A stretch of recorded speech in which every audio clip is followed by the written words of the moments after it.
Just a simple touch and it gets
my other gentleman will still do.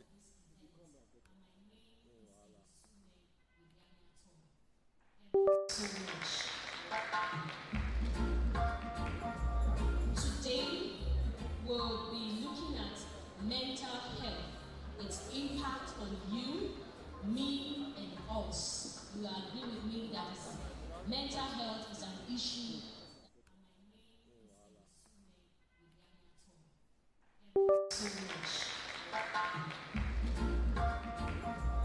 Today, we'll be looking at mental health, its impact on you, me, and us. You agree with me that mental health is an issue.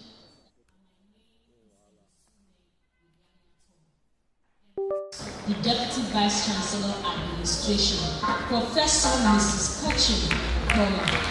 Ushers, please help me bring her to the high table. Please help me usher her to the high table. Please help me usher her to the high table. There's a step that way. Thank you so much for honoring us with your presence.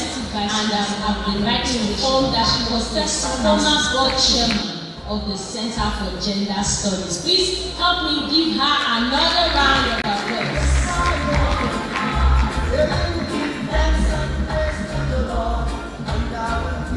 Thank you for coming. We have also in our midst this morning the board chairman, Center for Gender Studies. She is the delectable Professor Mrs. Olubo. You're welcome. Please bring her on stage to sit very close to our PC. Thank you for coming. Ladies and gentlemen, it is my pleasure also to bring to the high table this morning. Please help me welcome the Director, Center for Gender Studies, my director.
Who is very, very eager to do justice to the topic of mental health.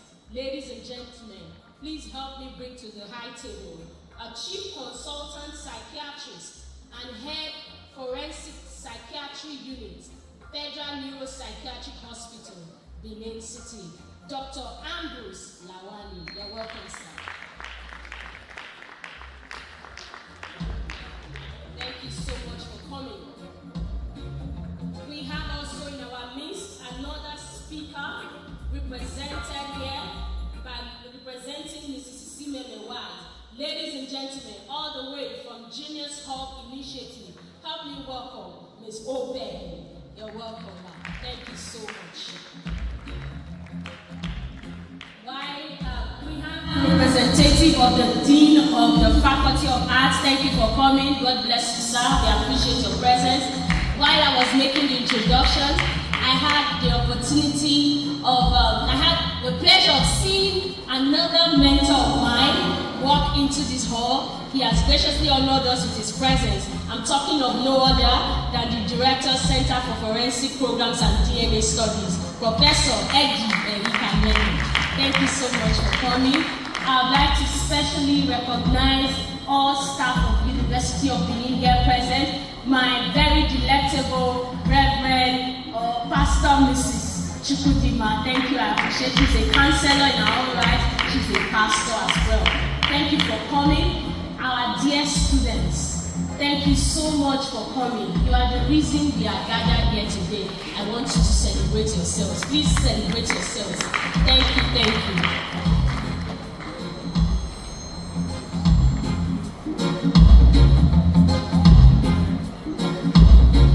Alright, I've just also been informed that we have the representative of the University Librarian here present, Mr. Omo Kinyovo, K.A. Please usher him to the high table. Thank you so much for coming, sir. Thank you so much. We have other speakers that will be here. Our special guest of honor will be here too. We are talking about special guest of honor is a deputy majority leader and chairman of House Committee on Women Affairs, Gender Issues and Social Development, Honorable Natasha Osawaru will be on her way shortly. She will join us in this program. We have also Honorable Dr. Edosa Richard Osaro, who will be joining us. He's also one of our speakers for today. Ladies and gentlemen, without wasting much time, let us proceed right away to commence the program. May I also recognize especially the staff of Center for Gender Studies. You can see them in their lovely attire, orange attire. Thank you for putting all the work to make this event a success. Thank you so much for coming. I also want to appreciate other members of the Board of Center for Gender Studies. Thank you all for coming. On that note, ladies and gentlemen, may we all rise as we take the national anthem.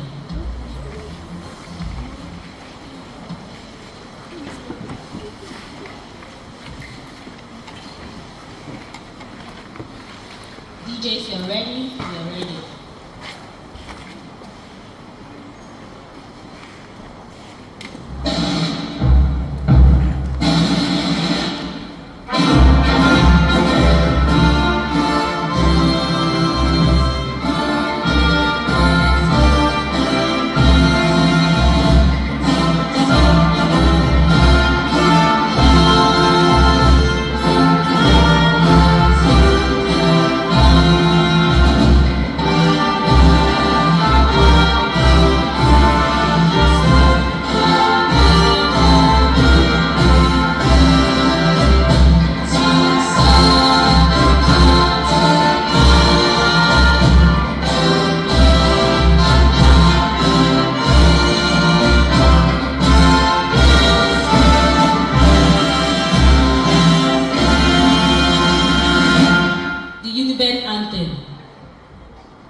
joining. We appreciate you tuning in.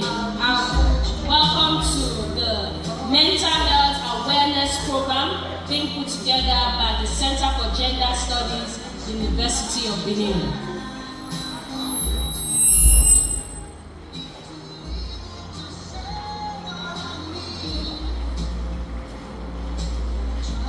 Thank you very much. I want to specially again recognize the representative of the Dean of the Faculty of Arts, Professor Yuka, who is ably represented here by Dr. Daniel Iwezi. Thank you so much for coming. Thank you. We appreciate your presence. Also, we would like to thank all of you just joining us, those watching online, those that are physically present. Welcome to a mind-blowing event that will expand and teach you things that will help you in life. On that note, may I welcome to the microphone for her welcome address, the Director, Center for Gender Studies, Professor Adefunke Adekunle. Please, a round of applause.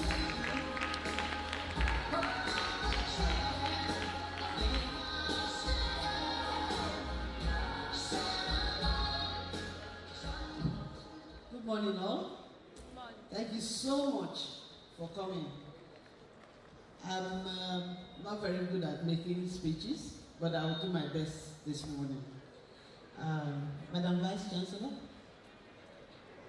represented by DVC, other principal officers here, our special guest of honor, our honorable dear speakers at today's event, distinguished guests, staff, students of the University of Benin, ladies and gentlemen. It is with great pleasure that I welcome you to this mental health awareness program tagged Mental Health, its impact on you, me, and on us.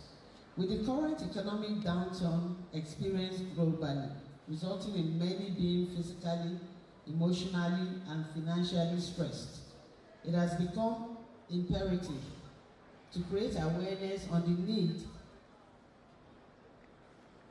for people to pay attention to their mental well-being. Mental health is not just a personal matter. It has extensive implications that extend beyond the individual. The impact of mental health on our lives, our relationships, and our communities cannot be exaggerated. It is a silent force that shapes our thoughts, emotions, and behaviors, influencing the way we perceive the world and interact with others. Its impact is felt throughout society, affecting families, workplaces, and communities at large. Mental health issues can lead to increased healthcare costs, decreased social interactions, such as anxiety, depression, and bipolar disorder are debilitating, robbing individuals of their ability to function and enjoy life.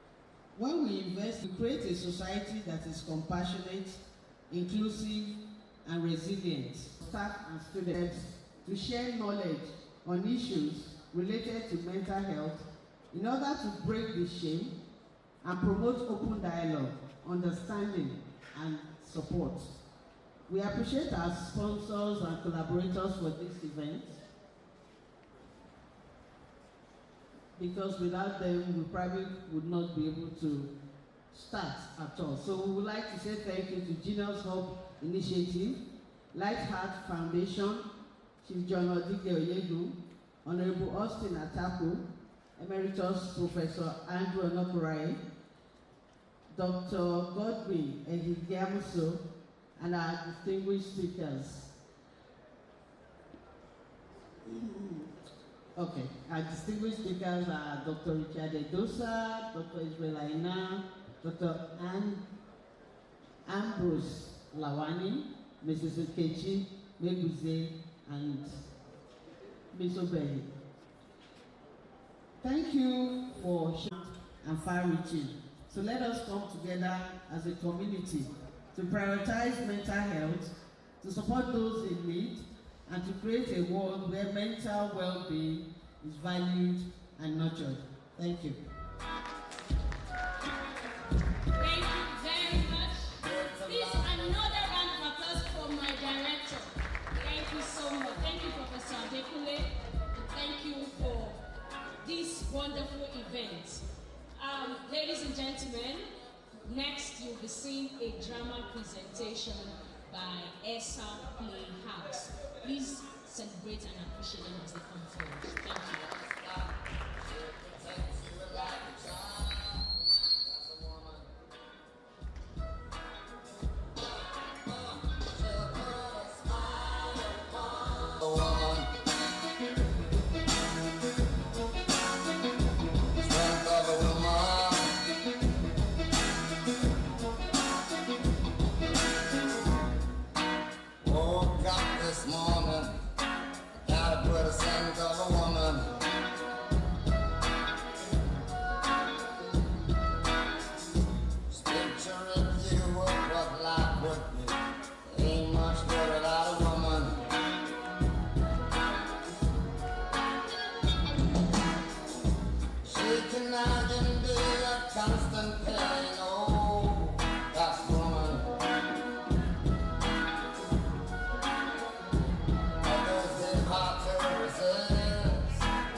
My friend Ponjare will gist.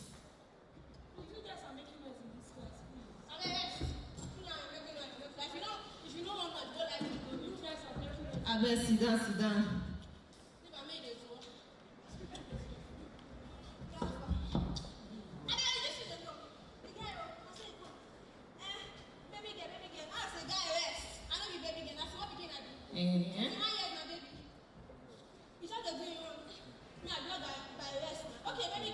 You even get money.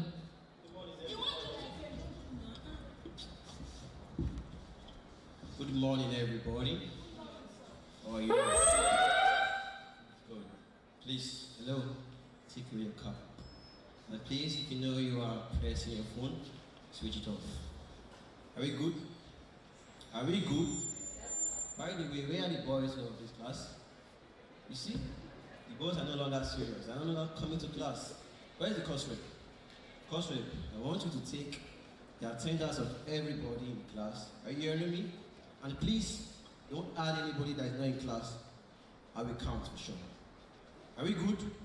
Are we good? Yes, sir. Please answer me. Thank you. Okay. Now, open to chapter 3 of your material. Are you there? Are you there? Yes, sir. Good. Now, I will take you guys on conflicts. Conflict. Now, who can tell me the meaning of conflict? Okay? Yeah. Conflict is a situation whereby Please, your answer is too long. Sit down. I don't know what you're saying. Good. Now, when you hear conflict, you just have to hear disagreement. Are we good? Now, when you hear conflict is just like a fight, a quarrel. Are we good? yes, sir. Good. Let's go on, please, because of time. Now, The next is conflict management. Conflict management. Yes. What do you understand by conflict management? I'm not finishing what I want to say yet. Raise up your hand. What do you know I want to say? Can you imagine? Look at this girl. Do you think we're here to play? Stand up, let us see you. Very stupid. Idiot. That's how she behaves in my class. Every time. Always doing over sabi. And the funniest thing, she's the shortest. She's the dullest. In fact, we are worthless. I don't want to hear you talk in my class again. Can you hear me? Can you hear me? Idiot. I don't even know how she will pass my course, but sure, I will fail you. I said I will fail you. Sit down. Idiot. Fool. Please, right now, I'm pissed off. I'm pissed off. I can't continue this class. This class has ended. Give my attendance, please. And the rest, people, read up for your tests. Nonsense. I'll fail you. Idiot. Now, wow. Hey, Titi, I don't see the call. You see, just stop all these things when you do. Eh? Now you know book pass. I mean, you want to carry the A when you class. I don't understand. Just stop am. Because of my lecturer, not teaching. Am I shy?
Finishing.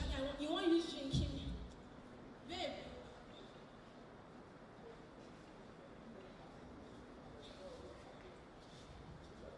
Afa. I think that you want to use Christmas like what my lips off.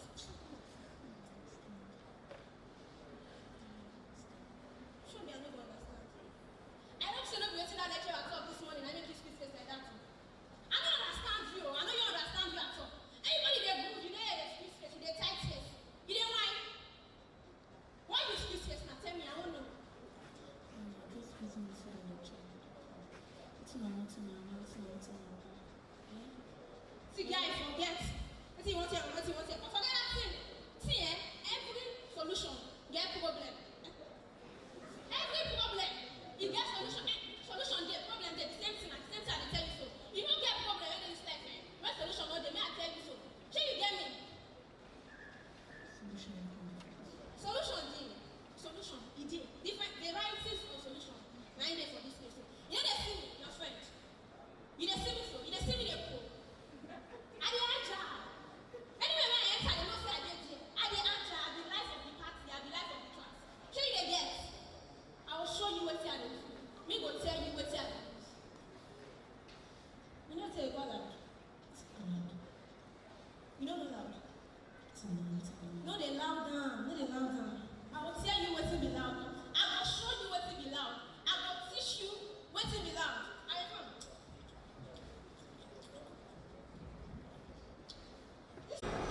How much did they take with this? Eh? Hello? We are not here now, my dear. What are they? I come. I want to students come for now. The girl, they draw my spirit. They draw my morale. No wala. Full day now. No show. After, we have to answer me. Answer me. Get to you, baby. Answer me. Yeah, go make them put more for you. We are not here now, my dear. What are they?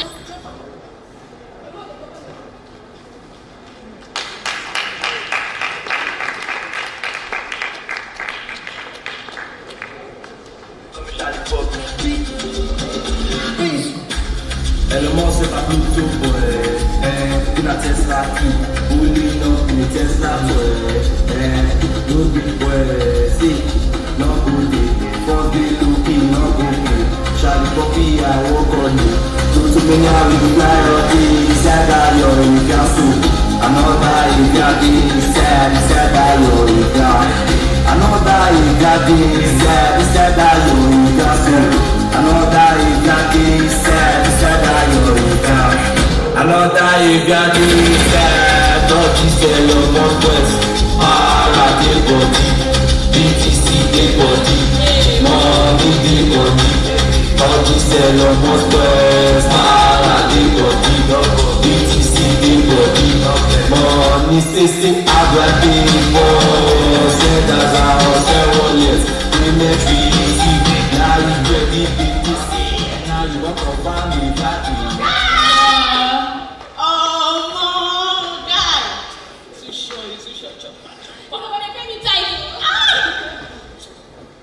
Just dey pay me say na now I just dey know about town. You don't know what? Oh, this also na this one wey I don't know about town eh. All this year I wonder for the just dey reason now. You for not dey fly on that cloud. You for dey fly on top of cloud. Hey, my guy. This one na the pretty ways no just dey show. You know dey show for us. Wetin be this? How far na? You be your former friend with this. How na dey baby? What's happening? You get that? Smoking. How is smoking so rich? No, ask me nonsense. Tire. This thing, you only cost 1 hand to blow. This thing will not cost me. It will not solve anything. No Mom. way. This thing you are smoking, there is no way. You know it. I've made it, not tell her, not yarn the history. I tire, you know the life personal. It good though, it good. Like you just see me now, just dey gallant. You and I know. We are charitable people. I beg you, we share that thing. I'm telling you guys, this thing is not good. I want you to stop it. I should stop it. Yes, I said that you don't Don't mind now. I the way lecturer dey talk say I dey useless for class any day. Me, I did that too now, but you know what to do now. No be me you talk to.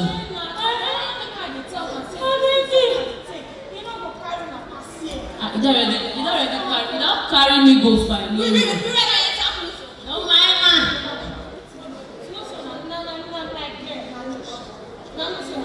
You know now.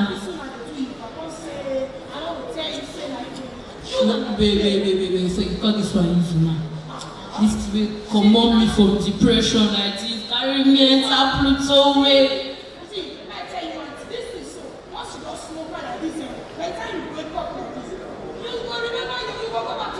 You go smoke am again. You go puff am again. See, you know something like that. I need to not to share my being. So see, get out and tell me. See, where we get the pass this thing like that. You know, none of us trying. But say like tell me, I'm not trying. We should wait. Maybe not that way pass this one. Maybe not that way pass this one. You get one thing with one thing. One get do like this. The one does the one mental health organization like this. A club, I mean, not the club. Not the club, you know. See, anything I don't concern you, and then I wait. See, get one mental health. See the one that runs the small package like this. See, people that still go there. See, people may still know what source they talk. Wait. Your sentence, mental health.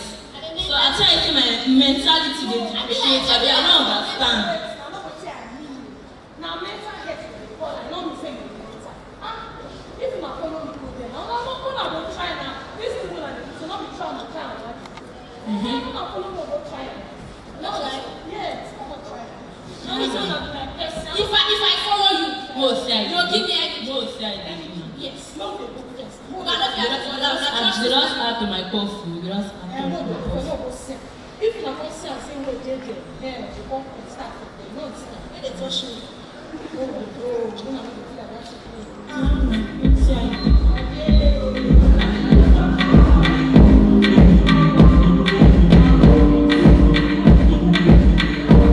I'm rolling on the wheel now. I'm drinking that.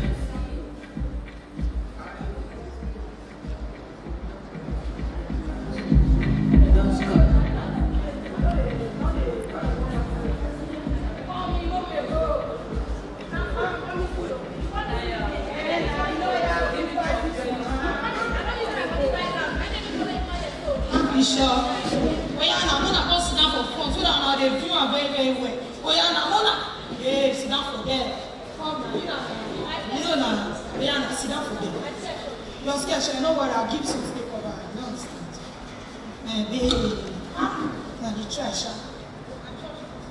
Not the trash, just wait. The woman will soon come just now. You don't understand. You go call just now. Babe, I don't like this, but they give me the vibes. Chill like this. Hello, everybody. Hope you all are doing good today. Very, very good. Okay, I'm here to talk to you about your mental health. Like, many students go into things they don't want to go into.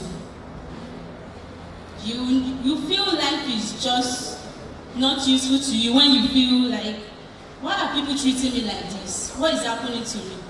But I'm sorry about how you feel. I understand how you feel. It's so demoralizing when someone talks to you in a condescending and dismissive manner. But that is not the end. It's okay to feel angry or feel disappointed when someone talks to you disrespectfully. But do not take it to heart. You look at the mirror and tell yourself, I'm who I am. I'm not lost. I'm beautiful. I know what I want to become. Don't let anyone persuade you to go into things you don't want to go into. Just remember that this is your life. No one's opinion or definition matters. You are who you are. You are a unique individual with strength and weakness. Why will you then look down on yourself and tell yourself you are useless all in the name of drugs, prostitution, stupid things that doesn't even make sense? Like, engage yourself in things that make you happy, things that bring you joy and relaxation, like music, dancing, singing, exercise, and others. You will spend time with nature. You know that is what you need at that moment, then go into it. And above all, don't forget to sleep, because that is very important. Because most youths, like, forget what they do, use their nights to do other things instead of sleeping. Waste it unnecessarily, not having a good rest. Eat well and don't isolate yourself. Reflect on positive feedback you get from people. Like, although you have the negative ones, but don't put your mind into that. Don't let it weigh you down. Don't go into drugs when you know you end up destroying your life. Just like relax and tell yourself, I'm a better person, because I know there's challenges that are going to come our way. That's nothing we can lie about. But you have to face it. Move on and tell yourself that, I'm going to be great. Like, look at the mirror and express yourself. Smile to yourself. It will help you a lot. And above all, remember that this is only just one episode of your life. It doesn't define your words, your potentials. But focus on your studies and tell yourself, I'm going to be great. Don't let this experience hold you back. Thank you. Love you guys. So after now, I'm going to see the program now. You know, when I talk now, I'm supposed to give us feedback like this now. You know, they come on, they do like that. You know, they do like that. Come on, you know, they make it to you. Me and you make it to you. Yeah? You don't have jail. Me and you.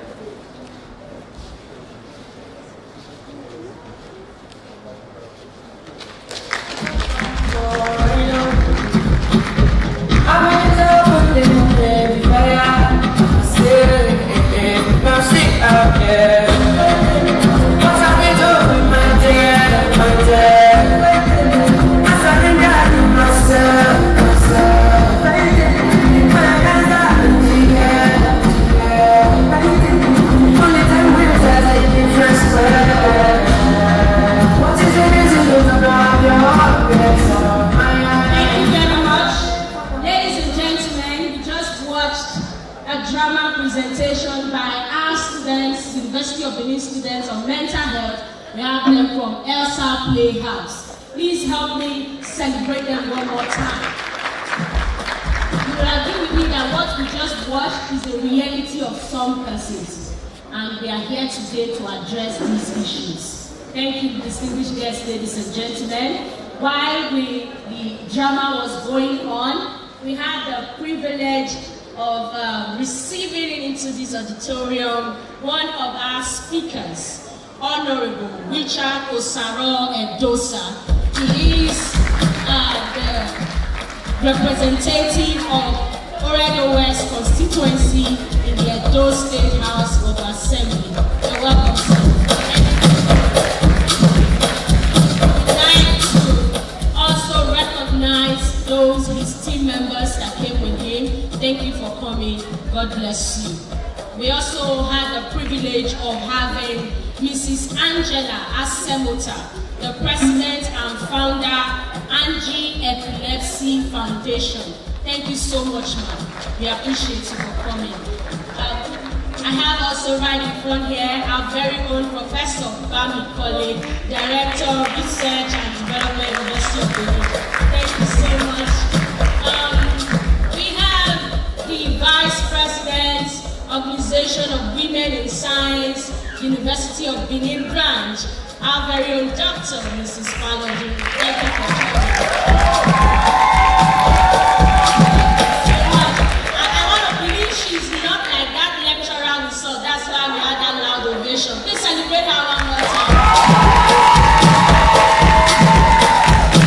Thank you so much. Distinguished guests, ladies and gentlemen, we also had the privilege of receiving in our midst the person of Professor Asoye. Thank you for being a supportive husband. He is the husband of my colleague, a member of the center. Thank you so much, sir. We are glad to have you this morning.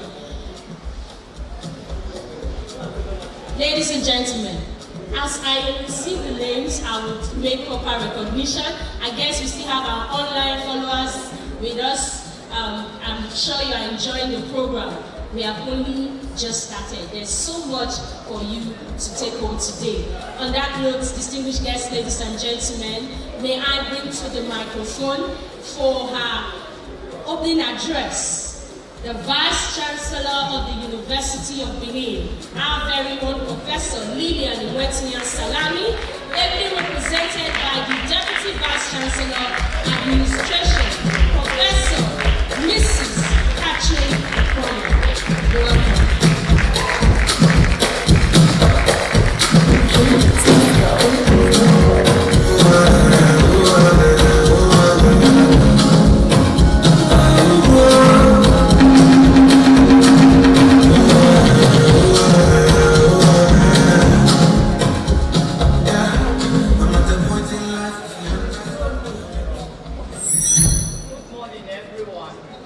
Good morning, distinguished ladies and gentlemen. You the best students and staff, good morning. Please permit me to stand on the already established existing protocols. I bring you very warm greetings from our Vice Chancellor, our amiable, indefatigable, hard-working, transformational Vice Chancellor, Professor Lilian Iwetiyan Salami. She's unavoidably absent, but you know, she sends her regards, and this is an address from her. I'm indeed honored to welcome you all to this mental health awareness program organized by the Center for Gender Studies of the University of Benin, titled Mental Health, Its Impact on You, Me, and Us. Let me formally applaud the Center for Gender Studies for organizing an educative program such as this. I'm certain that this event will enlighten us further on mental health issues and place on record that this is given that the peculiar circumstances of our present economy. The World Health Organization defines mental health as a state of well-being in which an individual realizes his or her own abilities, can cope with the normal stresses of life, can work productively, fruitfully, and is able to make contribution to his or her community. The terms mental health and mental illness are sometimes used interchangeably but actually differ in meaning. While mental health refers to the emotional, psychological, and social well-being of a person, mental illness is the diagnosed conditions that affect thoughts and behaviors. According to the World Health Organization statistics released in January 2022, over 20 million Nigerians suffer from various degrees of mental health issues. In today's social media society, such issues are often discarded or branded as attention-seeking or spiritual problems. The most common mental health disorder amongst youth of today, especially students, is depression and anxiety.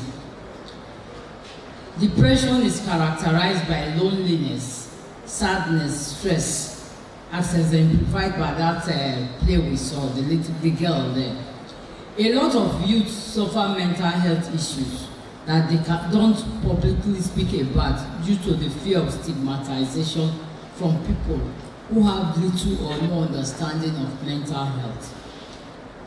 Anxiety is another prominent mental health issue faced by thousands of Nigerian youths, especially students who worry about financial, academic, and family troubles. This sometimes leads to drug abuse or suicidal attempts. Anxiety makes people fidget, have low self-esteem, and second-guess their abilities. Students face anxiety the most during their semester examinations. They constantly feel unprepared. Some worry about carryover courses, while others find it difficult to approach their lecturers for further tutorials due to fear of poor communication skills. To this effect, I encourage lecturers to be friendlier to students whenever they require academic attention. The best way to help anyone going through mental health issues is to first listen without passing judgment. Offer positive words and then refer such a person to a mental health specialist. Also look out for silent red flags such as sudden mood changes, sudden mood swings, suicidal thoughts and tendencies, constant sadness, seclusion, and loss of interest. The need for mental health awareness cannot be overemphasized, as several youths ignorantly suffer from diverse mental health issues with little or no information. I'm particularly impressed with this program, which aims at enlightening parents and the general public on the importance of mental well-being. This program would also help to reduce the stigma associated with mental health issues. I believe that more youths, especially students suffering from mental health problems, will speak up and seek professional help advice after this program. Thank you very much.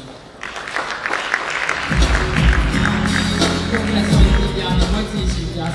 the Vice Chancellor, University of Benin, the Chairperson Committee of Vice Chancellors of Nigerian Universities, and the Vice President, Association of African Universities. Thank you.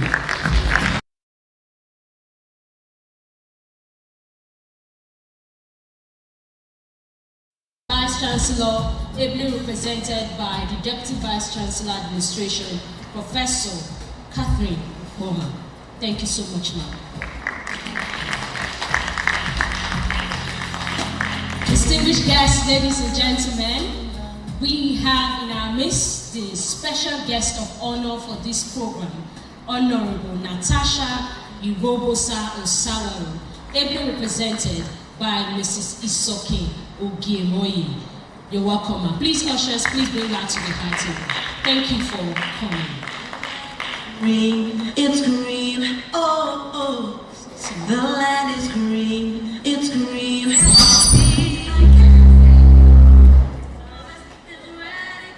He told me so, it's green and it's all mine.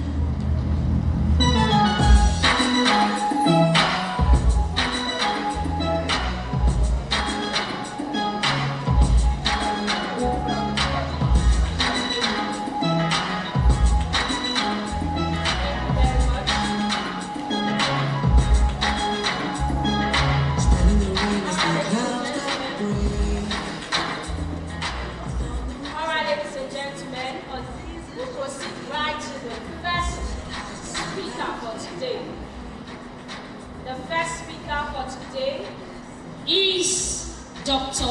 Israel Aina, and he will be speaking. On the importance of mental well-being. Dr. Aina, please can you just rise as I take your big citation. Oh, the land is green, it's green. Oh, the land is green, it's green. Thank you. Ladies and gentlemen, members of the high table, Madam Vice Chancellor, we have before us one of our speakers for today who will be talking on the importance of mental well-being. He is Dr. Israel Odumayowa Aina. He holds an MBBS, MPH fellowship of the West African College of Physicians in the Faculty of Psychiatry. He is an associate professor of psychiatry, University of Benin, and consultant psychiatrist, University of Benin Teaching Hospital. His areas of subspecialization is emergency psychiatry, child and adolescent psychiatry. Distinguished guests, it's my honor to present to you as speaker for today, Dr. Aina, please.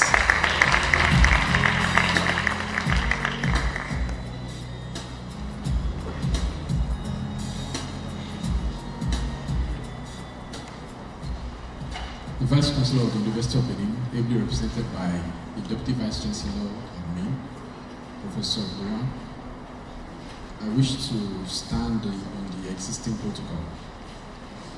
I'll be talking to us today about the importance of mental well-being.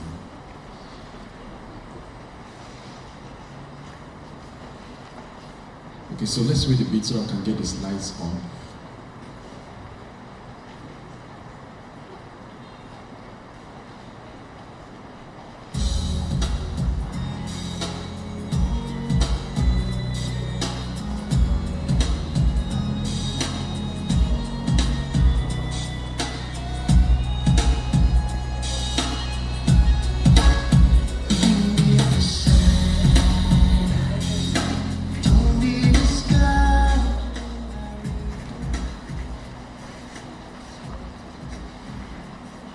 Okay, thank you very much. All right, so in this discourse, by the time we're done with it, there are a few things I'm hoping that we would be able to achieve. The first thing I'm hoping we would be able to achieve is to be able to understand what is mental health as well as what is mental well-being. I'm hoping we can achieve that by the time we're done with this discourse. I also hope that we would understand how important it is to maintain mental well-being. Very important. How important is it for us to maintain that? And then how do we achieve this mental well-being? How do we achieve it? It's important to appreciate that. So I'm hoping at the end of this discourse, we would all be able to come to terms with how to achieve a mental well-being. When we achieve a mental well-being, we need to sustain it. So once we have achieved that, how do we sustain this positive mental well-being? So I'm hoping that at the end of all this, we would be able to come to be at home with all this. All right. For those of us that came in as students, when we came in at the entrance, we were given a piece of paper. And in that piece of paper, it would afford every one of us an opportunity to do a self-assessment of your mental well-being. So you have an instrument, a questionnaire that you would fill. Feel free to do that at your convenience during the course of this meeting, and then at the end you can actually submit it. Now, in that instrument, there are a few important things that you will see that I think we should pay attention to. We need to be able to identify some of the elements that shows that we have a good mental well-being or not. Have I been feeling optimistic about life? That's a question to answer. Have I been feeling useful? Have I been feeling relaxed? Have I been feeling interested in other people? And a host of other questions. There are about 14 questions. And in each of these questions, you will mark them over, you will rate it over 5. You can actually do that as you have it in the instrument. And then at the end of it, you can actually sum up what you have. You may have a maximum score of 70. So if you score below 50%, which is 35, it would show that there is a challenge with your mental well-being. Now, what you can actually do is that at the end of it all, if you wish that we reach out to you, you can fill in your phone number. There's a column for your phone number at the end of that paper. so that we can actually reach out to you after now, so that we can connect with you if there's a need to do that. So feel free to do that, and then before you leave this hall, be kind enough to leave the paper with the people at the information desk. All right, so let's now talk about the next important point, which is mental health.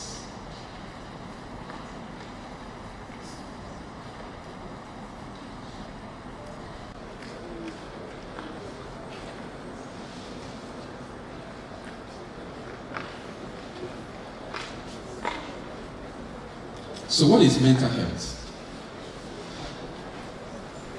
Now, the word mental health is an umbrella term that defines a lot of things that we do that has to do with our mental well-being. Okay, just give me a moment. I guess members of the high table, someone to come down. Let's just give time for them to settle down.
Thank you, everyone. All right, so what is mental health? I will begin by saying that the concept of our mental health and our mental well-being can oftentimes be used interchangeably, but for the purpose of understanding, our mental health is a spectrum that encompasses a lot of details. When we talk about mental health, it begins from the point of being well, being mentally well, to the other extreme of having a mental disorder. So in mental health, it begins with having a mental well-being at one extreme, and then at the other extreme, having a mental illness that we may otherwise refer to as mental disorder. That's what it's about. It's a big issue, it's a big area, and it comprises a lot of things. So when you look at this figure, it gives us a schematic presentation of what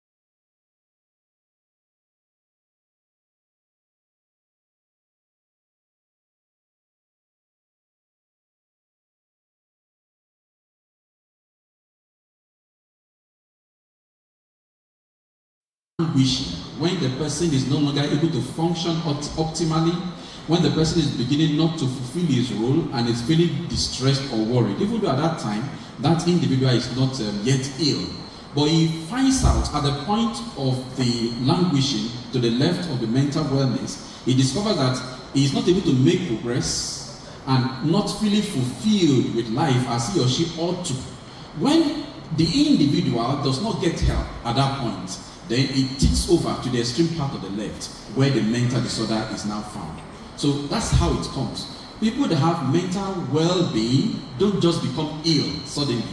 Along the line, they begin to experience some difficulties, some challenges that make them to be unsatisfied with life and whatever they are doing. And then when there is no attention, when there is no care, probably because they're not bold enough to go for help, or maybe there is no availability of assistance, then they tilt over to the point of mental disorder.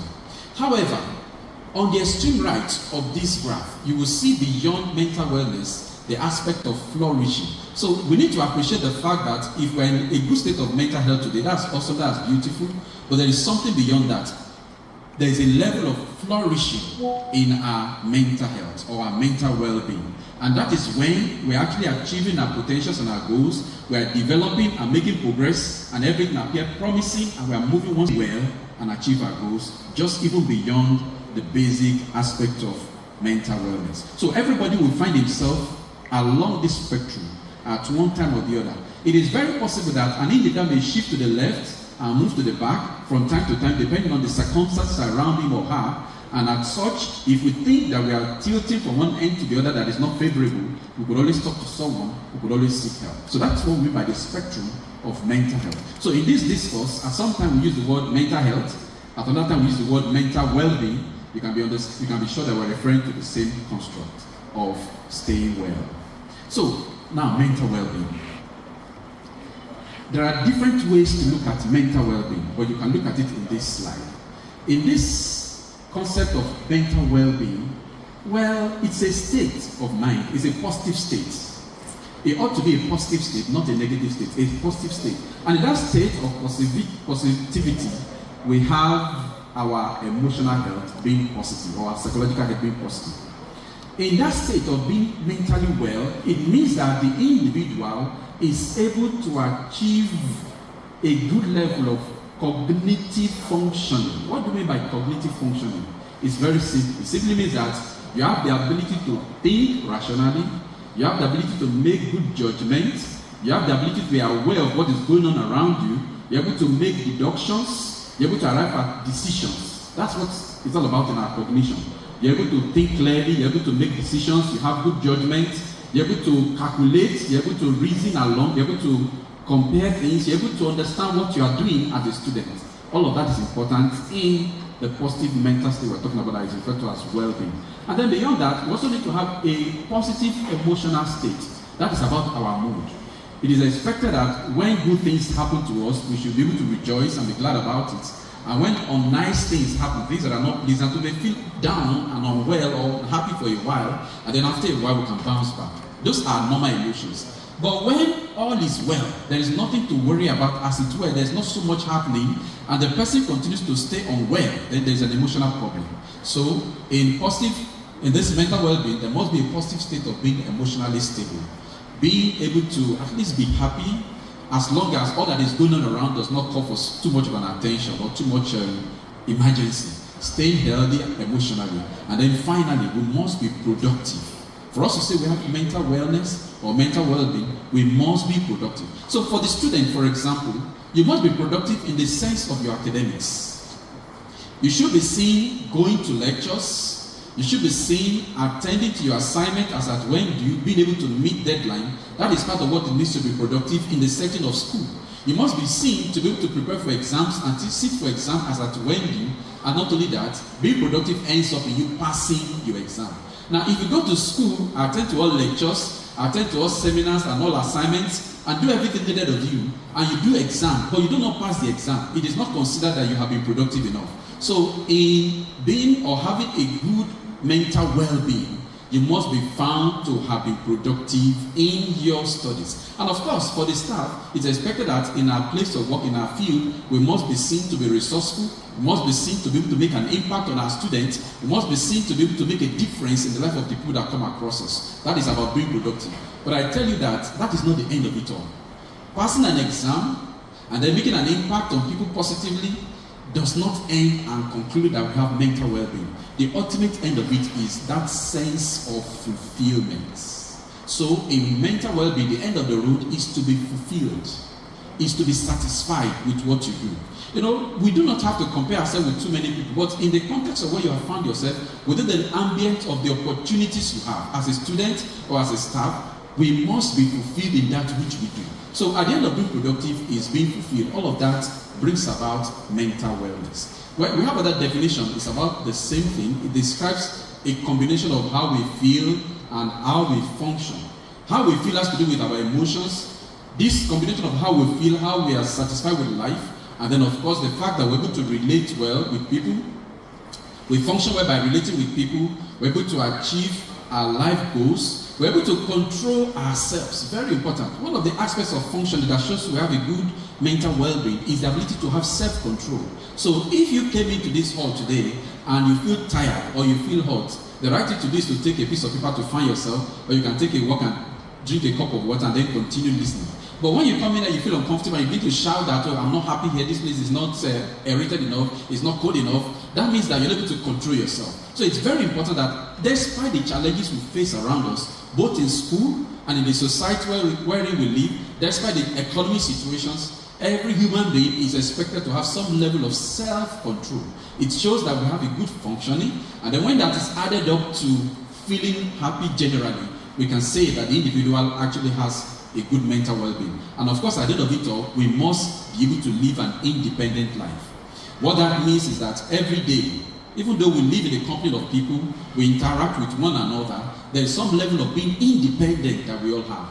And that means that a human being should wake up every day and take care of himself. She go to take a bath, she go to dress up without anybody giving you so much of assistance. If I cannot do that, that means that my independence is impacted upon, is not optimal, and as such my well-being is not stable enough. So there are many things we do that we ought to do on our own to keep going. All these would are termed and brought up together under the concept of mental well-being. Just for us to have a good picture of this. So it's an issue that affects everyone. Staying well mentally, no one is exempted.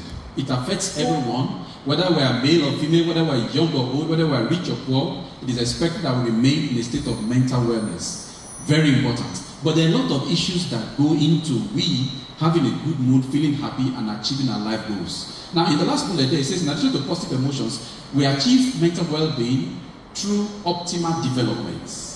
Very important. One of the reasons why we're in school as students is to develop. We want to develop in our training, and one of the aspects of development at the end of your training is that you'll be said to be found worthy in what? Character and what again? Learning. Now look at the way they put it. The first aspect of development that ought to be optimal in every young person is character. Character is very important. Character is very important. It will take you to wherever you can imagine. Character first. So whatever it is that makes a young person, a student, not to optimally develop in his or her character will require help. And of course, optimal development also has to do with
For example, if somebody is not mentally stable, he will not know how to take care of himself. When he's faced with stress, he will not know how to control himself, how to take a good rest, and all this will add up to making him developing other forms of medical problems. So it's been documented and found that if we must avoid developing other illnesses like diabetes, like hypertension, heart diseases, and many other medical problems, then we must stay mentally well. Why is that important? An individual who is mentally well is the one who knows how to eat right, how to take rest at the right time, how to control his actions so that he doesn't come to injury. So for a student on campus, if you must stay in good health, you must attain a mental well-being. It helps us to sustain a good physical health. Then the next point that we see in that slide, it talks about the nurturing of our mental health can also help us prevent development of mental illnesses. So remember we said earlier on that at the moving to the left of the spectrum of mental health problem is when an individual begins to languish, and then eventually mental illness results. If we don't maintain ourselves within the ambient of mental well-being, over time, mental illness results. And today, we saw in the drama one example of a mental illness that is common in our society. That is substance use, substance abuse. It is very rampant among us in our society. We cannot overemphasize it. It's all there. So when somebody does not take care of himself, it's a matter of time he or she will develop a mental illness. The third point is that good mental health helps us to have a more positive outlook and enjoy our lives more. We'll be able to have a good life, we'll be able to enjoy our life and have a positive outlook on life if we have a good mental health or mental well-being. There is no one that will enjoy his life if he's not stable in his mind. If your mind is disturbed, if you are worried, not sleeping well, feeling unhappy, and a lot of things are going wrong, thinking of ending life, of course, that person will not be able to enjoy his or her life. So mental well-being is important because it will help us to enjoy our life as much as possible. Number 4 point says, when our mental health is good, we are better able to cope with difficult times in our lives. I dare to say that today, in our environment, there are challenging times. In our society, in our country today, there are challenging times. For example, one of the very common challenging times we are all faced with is the increase in the cost of living in our country today. It's a challenging time. And one of the ways that you and I can cope well with this time is if our mental well-being is optimal. If we do not have a stable and optimal well-being, we will not cope with the challenges of every day. And then for a student on campus, because of the increase in the cost of living, it is very possible that the allowance you get from home may not be as it used to be anymore. You must be able to cope with that challenge if you have a good mental well-being. If not, the challenge that your allowance, your pocket money is not as big as before, or the amount you are being given can no longer cover the things that you need to cover, that challenge will always be there. You will be able to cope if your mental well-being is optimal. Now, the last point there saying we are more creative when our mental health is good, and that makes us more open to trying new things, being more creative. So one of the aspects of learning, being a student, is to ultimately develop the ability to create, the ability to formulate, the ability to invent. That's the ultimate of learning. That ultimate end will be possible if we have a good mental well-being. Now, there are a few more points why it's important to have positive mental well-being. There is none of us that does not relate with other people. These are very basic things I felt we should emphasize. When you came into this hall today, you sat beside someone and you probably said good morning to someone. That's an interaction, that's a relationship. You wouldn't be able to do that properly if your mental well-being is not optimal. In a hostel, you have a roommate. Sometimes you have someone that shares a bunk with you. That relationship is important. You go to class, you have classmates. People on social media, you have people that you relate with. For us to have a good relationship with people and interact well, mental health must be stable. So you can see that it extends to every aspect of our lives. Very important. For us to have a good mental health also, it enables us to work more productive and reach our full potential. We've talked about that in passing. Good mental health enables us to make meaningful contribution to our families. Very important also. Even though you are a student, your parents expect a few things from you. Sometimes your parents will expect you to talk to them about what is going on in your life. They will expect you to comment and contribute to what is happening in the family. So your contribution goes to your family in that aspect. But also, you also need to be able to make contributions when you are in a study group or you are within the school environment. It's important to be able to do that. So being able to make meaningful contribution is part of what shows that we have a good mental well-being. And that's why we must take it seriously.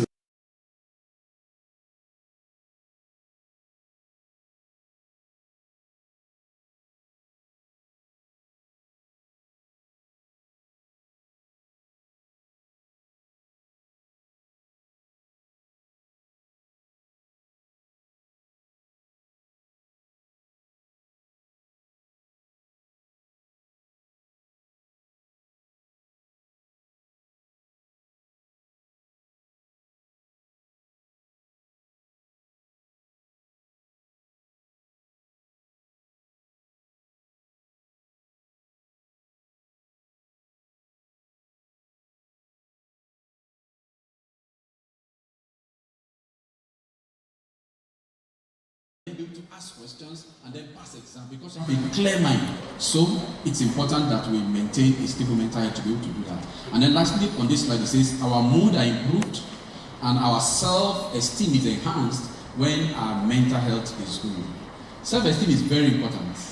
For most of us who are here today, will not be here if you don't have this confidence about the way you look. It will surprise you to know that there are some people that are looking very beautiful and nice and handsome, but they look down on themselves because they're not confident about who they are. They're not confident about how they look. Maybe because of what somebody said.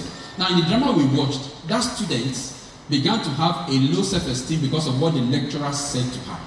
So, self-esteem is very important if we must stay well, if we must achieve our life goals. And that's why it's important to maintain a positive mental health. So, in the next slide, we're going to look at some of the things that will basically help us to come to the point of having a stable mental health or mental well-being.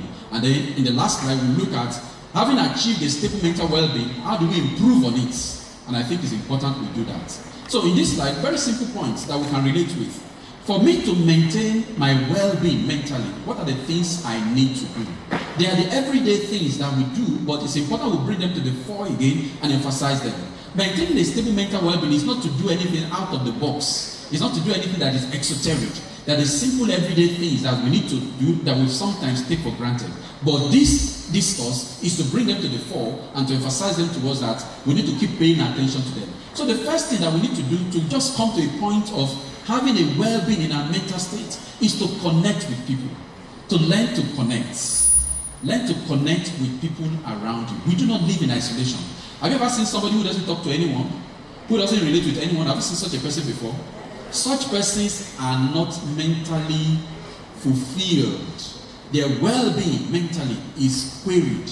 So one of the things that would help us to come to that point is to make conscious effort to connect. You want to connect with a friend. Now, if you are trying to connect with people, there are a few persons you want to connect with. You wish you could connect with them, talk with them, make friends with them, but they're not welcoming to you. If they're not welcoming to you, that would mean that you should take time to choose your friends. People that you can have the same value, the same goals, the same aspirations, so you can relate with them. It's important you have a network of friends that have common ideas and common mindset that you connect with them. It goes a long way to help you. It goes a long way to make you know that you are useful, you are desired by someone else, and you are appreciated. So it's important we connect. Connect with people around you. This could include your family members, your friends, your colleagues, or neighbors. We should devote some time to developing relationships. And I want to emphasize that again, that you and I need to devote time to developing relationships. Now, many of us as young people just think that everything revolves around us. Now I'm in school, I don't have anything to worry about. I don't have anything to think about. I'm not looking for a job yet. I just want to go to school, read and pass and all of that. But many of us will discover that beyond school, in the outside world, you need to connect. Because at some point, you will need somebody to help you sort out something. You need somebody to offer you a helping hand. You need somebody to assist you when things are down. And this becomes possible when we connect with the right set of persons. Our social network is very important. So I would encourage us to learn to connect and to cherish the friendships we have and be the kind of a person who is likable, who is friendly. All that will help us to maintain a good, stable mental well-being. So to connect is very important and spend time to develop those friendships. Of course, in spending time to connect, it should not be at the peril of the time we need to do our studies, but we should be able to balance our time so that we relate with people and connect properly. That's very important. The next point that will bring us to just a point of stable mental well-being is to live an active life. Just to exercise this body is very healthy. So be active. Be active. Find a way to do that. And then it's important that we keep learning. You know, anytime we stop learning, we feel dusty. Anytime we stop learning, we hear today. You might not be hearing anything new, but you'll be hearing some of the things we are saying, renewing your understanding about them and emphasizing a few points. That's something to learn. We must keep learning. And of course, I think everybody who is in school because of the ability or the need to learn. So by naturally being in school, you're already positioned to achieve this point of keep learning. When we learn a new skill, what does it do to us? It makes us feel relevant. It makes us feel competent. So we must keep learning. And I want to say to us today that as young people, I challenge you before the year runs out, learn something new. You could learn something new maybe on your computer on how to operate some program on your computer. You could learn something new on how to repair something very small or personal to you. Please learn something. Keep learning. It will go a long way to make us feel better. And then the last point there says we should give to others. These are very simple points. They're not by any means exhaustive, but they're just to bring to the fore these very salient issues that will help our mental well-being. Giving and helping others is very important. In giving and helping others, the type of giving that will help others, that will make us feel good about ourselves, is when you give to somebody or you help somebody that cannot pay you back. If you give to somebody because you think the person will complain if you don't give to him, or because you hope in the future to get back to the person, that's not the kind of giving to others we're talking about here. Small things that count, things that are not very big. A simple thank you, a simple commendation and appreciation for what somebody has done to you is giving. When you do that, it enhances your self-worth and it comes and helps you to come to that point of being stable. These are just basic things that I think we should do. So when we have a stable mental health, then we can then talk about moving forward in flourishing in our mental well-being. Thank you. We'll be rounding up shortly. Moving forward and flourishing in our mental well-being. So how do we do this? Sorry, the slide may be a bit far and tiny, but I will just quickly itemize these points and then we begin to coast in. Alright, so what are the things that we need to move to do so that we can flourish better in our mental well-being? We have talked about exercise earlier on, and I think at our age that we're in now, everybody should exercise. Let's build it into our daily lives. Very important. We must do regular exercise so that we can improve our mental well-being. It's important we eat healthy and we stay hydrated. So I'm happy that water is being shared, but I can hazard the guess that the water that has been shared today, most of us have not taken a sip. Can you take a sip of that water? It's 3 drops of that soil by drinking water. You need it to maintain your mental well-being. Very important. You see, we see water all the time. It will impress you to know that there are some parts of the world that water is not readily available. Water is considered to be scarce. Have you imagined living in that environment? Yes, water can be very scarce. So, this is a privilege. Drink water, stay healthy, stay hydrated. It will help us to maintain a stable mental well-being. Our sleep is very important. Now, as a student, I know that many students go to read, they do what is called night class. How many of us do it as students? Night class. So when do you sleep? We must create time to sleep. As in the common parlance, you cannot cheat nature. It's a very an old age kind of word, but that is very true. You must have enough time to rest and to sleep if you must promote and move your mental wellness to the point of flourishing, to the point of being productive and creative. We must spend time to sleep. I'd like to say to us that for an average adult, like many of us here today, you need to sleep for an average of 6. So I challenge you, if you do night classes, create time in the course of the day to find time to lay your head down and to sleep. That helps you to relax. We must think about it. It's not all about reading and studying. There's a time to relax. There's a common language or common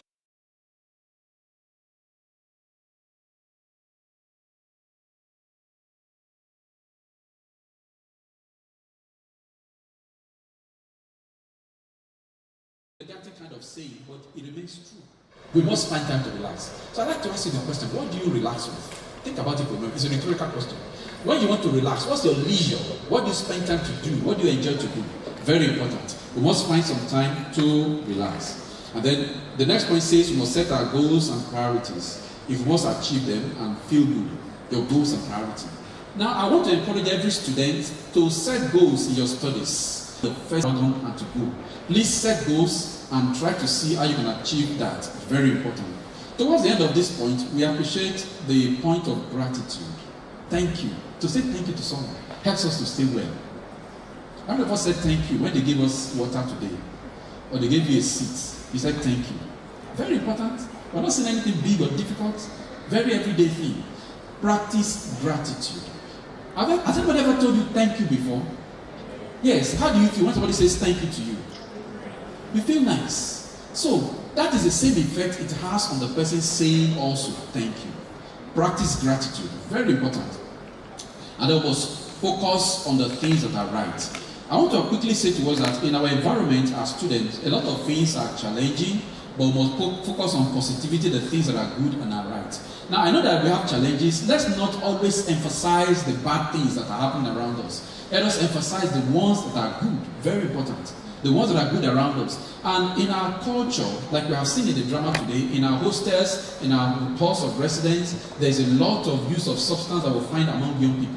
Let us desist from that. Let us maintain good relationship and friendship that will nurture us, that will help us. Let us, instead of engaging in the gangs where people smoke or drink, it's better to form academic gangs where we discuss and have tutorials and help each other to understand what has been taught in class, help each other navigate the challenges of reading and understanding the things we are taught. That's a better thing to focus on than to focus on drugs and substance. Let's not focus on friends that will take us out of campus to places in town that are questionable, that are not safe. We should not focus on that. No, you will relax in good places, not in places where you will not be safe, not at hours of the day when things are not safe. We must determine to stay positive, do that which is right. We must focus on it. It must take our attention to do that which is good and right all the time. And then the final point there says we must stay connected. We've mentioned that before, that we must make up our friendship, make them good, and stay connected. So when we do this, our mental well-being will move towards a direction of flourishing, and then we'll stay well. But like I said, this is by no means exhaustive as to how to remain mentally well. Like I did say, we have a questionnaire you have filled. If you need more time to interact and questions to ask, there will be room to do that. If you write down your phone number, we'll reach you after now and connect more with you on the issue that you may have as questions. So once again, I want to thank you for taking our time to listen, and then I'm sure by the time we come to the point of question and answers, it will generate more concerns that we have so that we can actually address them. Thank you once again for listening.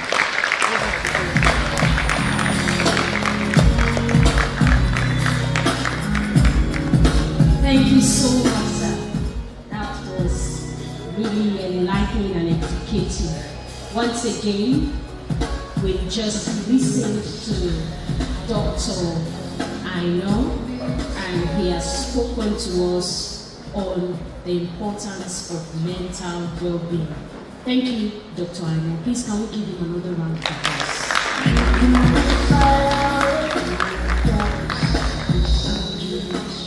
We will take two more presentations, and then there will be room for questions and answers. And then in between, let me inform you there are goodies in between, so stay alert, okay? All right. While Dr. Aino was speaking, we had the Deputy Vice Chancellor, Ekenwa Campus, Professor B.A. Ayinde. Thank you for coming.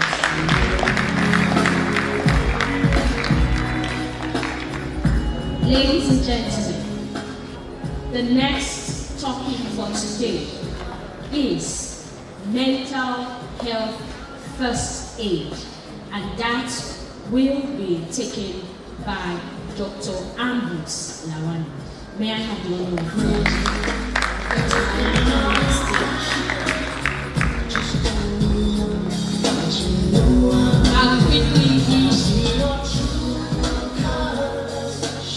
I'll quickly read Dr. Lawani's brief citation. DJ, please, can you bring it down? Distinguished guests, the Vice Chancellor, ladies and gentlemen, standing before you this afternoon for the lecture titled Mental Health First Aid, Dr. Ambrose Onivefu Lawani. Dr. Ambrose Lawani is the Chief Consultant Psychiatrist, Head Forensic Psychiatry Unit, Federal Neuropsychiatric Hospital, Benin. He is a fellow and member of several professional associations and has published papers in local and international journals. He currently serves as National Assistant Secretary, Association of Catholic Medical Practitioners of Nigeria from 2020 till date. He is the Vice President 1, ICOBA Benin Branch. Dr. Lawani is a recipient of the Nigerian Medical Association Edo State Meritorious Award for Distinguished Service in 2010. And he is the Ambassador for Peace, Universal Peace Federation in 2019. He served as Vice Chairman at Nigerian Medical Association Edo State Branch from 2008 to 2010, and he is happily married to Christiana Fashibe Lawani Nijino, and the marriage is blessed with children. Madam Vice Chancellor, now, distinguished guests, ladies and gentlemen, I present to you our speaker for today, Dr. Ambrose Narana. Thank you very much.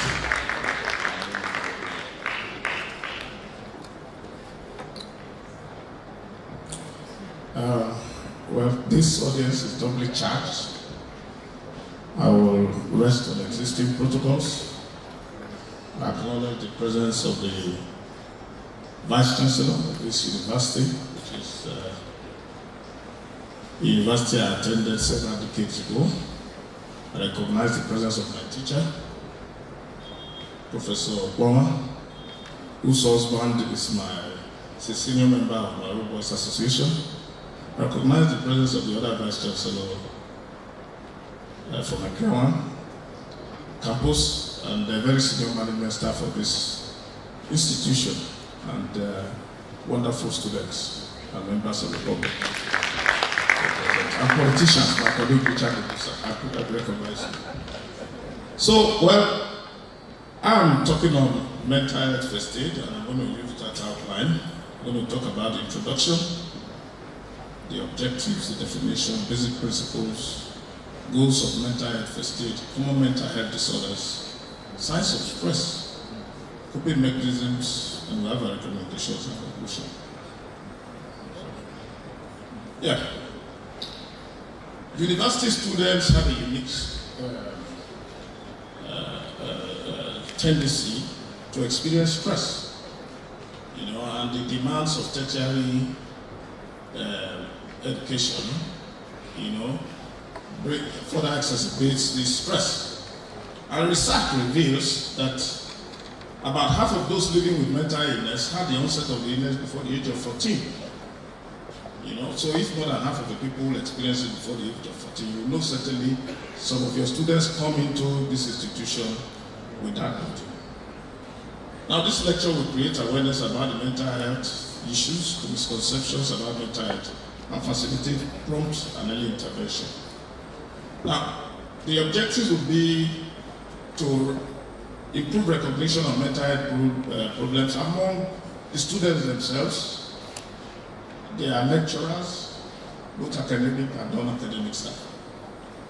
We also expect that the lecture will eliminate the stigma associated with mental illness, stereotypes, prejudices associated with people who are having a mental health disorder. We also improve public knowledge about mental health and change negative beliefs regarding mental health and increase the help provided to those with the condition. Now, in 1948, the WHO in its constitution defined mental health as a complete state of physical, mental, and social well-being, and not merely the absence of disease or infirmity, which means there can be no health without mental health. And as my colleague Dr. Aina said before, he had defined mental health as a state of well-being in which every individual realizes his or her potentials, can cope with the normal stresses of life, can work productively and fruitfully, and is able to make a contribution to his or her community. You saw those students who made the drama presentation, they have made contribution to the society. Now, you find now, if a student comes in, student who was doing very well academically, and as he goes down the line and is experiencing some stress and challenges, and is unable to do well, he may not eventually realize his potential. So that's an issue, to be able to know that it's a very serious matter that we should look at. Because if people cannot realize their potential, the collective human capital of the country is reduced. Now, mental health first aid is defined as the help provided to a person developing a mental health problem or experiencing a worsening of an existing mental health problem or in a mental health crisis. Now, why we say, because when students are being taken in, you don't deprive, there's no criteria to screen out those who have a pre-existing mental health condition. So those in the course of their studies, they may experience an exacerbation of their condition. And that's when it becomes important to intervene as a mental health first aider. Now, what are the principles we should keep in mind? Some of the basic principles of mental health first aid. We should be able to listen in a non-judgmental way. So communication is key. Communication is key. So as students, people should not be judgmental. If a person goes to smoke Indian hemp in one of the valleys around the premises and begins to experience strange phenomena, psychotic phenomena, seeing strange things others cannot see, or having strange beliefs others cannot. If you, as a student, find that your roommate is experiencing such, you should not just abandon them. You should listen to them and be able to assist them to seek professional help. But while this thing is also going on, like Dr. Aina said, when people withdraw to themselves, that may be a huge risk. The benefit of this lecture, this public health awareness program that this institute is doing, is that it helps both even the students and the general public and even staff. Because when people withdraw into themselves, a lot of things will be going through their mind. But if that opportunity to communicate is not there, then that is when you suddenly hear a billionaire committed suicide or a millionaire committed suicide. Because even though he was there, he was not accessible. And that comes again, brings to fore the benefits and the relevance of what Dr. Aina talked about, relationship. And in terms of relationship, communication is very key. And now, while doing that, if we have been able to find out that somebody is having a challenge and experiencing strange phenomena that borders on mental health issues, then we should be able to assist them to seek professional help. Let me also quickly say that we also have a challenge in terms of manpower, in the sense that most people don't like to talk to specialize in the field. So we also have manpower challenges, and we'll come to that as we move on. Now, the skills of the mental health first aider is set forth across the spectrum, from preventing the onset of the mental illness to early intervention and appropriate treatment of the mental disorder.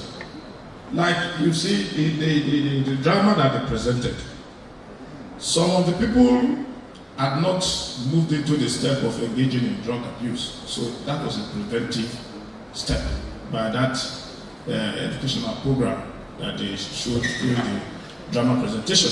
But you can see now that those who have developed the habit of indulging in drug and substance use, they will also begin to contemplate changing their habit. Now, the goals of mental health first aid, one is to preserve life where a person may be in danger to themselves and others.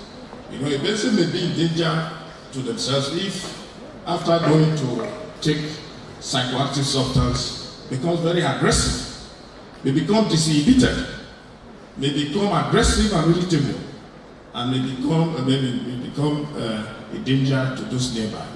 Or the person may even become depressed and maybe contemplating suicide, which becomes a danger to himself. Then we need to find out how to provide help, you know, from allowing the thing to deteriorate into a more severe mental disorder. Then, of course, we must help to promote recovery and provide comfort too. We should not stigmatize the people by recording them and whatever their state. We should take them to a facility for proper care. Now, it's good to, in all this, because if you don't have a small idea of how to identify what some of these things are, we may just be skating in the dark. Now, some of the common mental health disorders that you find, you have organic, including psychosomatic mental disorders. So, what that means is that there are conditions that may have some physical, etiological basis that can make people come down with mental illness. That's maybe like fever, feverish conditions, infections, and trauma. Things like trauma can make people develop. Then you have the use of psychoactive substance. There are various kinds of antidepressant psychoactive substances. Some are stimulants, some are depressants. Then you have schizophrenia, where people have bizarre behavior, the kind that is easily identified by members of the public that this one has a mental illness. They are the ones you see as vagrants most of the time and in the streets, walking about the homeless mentally ill. Then you have the issue of the mood affective disorder, the feeling state.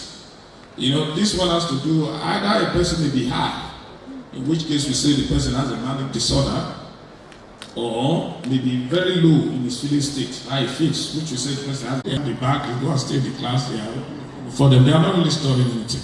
So if you don't store anything, you don't retain anything, if you cannot retrieve it, you cannot say you have a problem. You know, what you need to do is to concentrate. You don't have to concentrate, close your book and go and relax, like Dr. Aina said.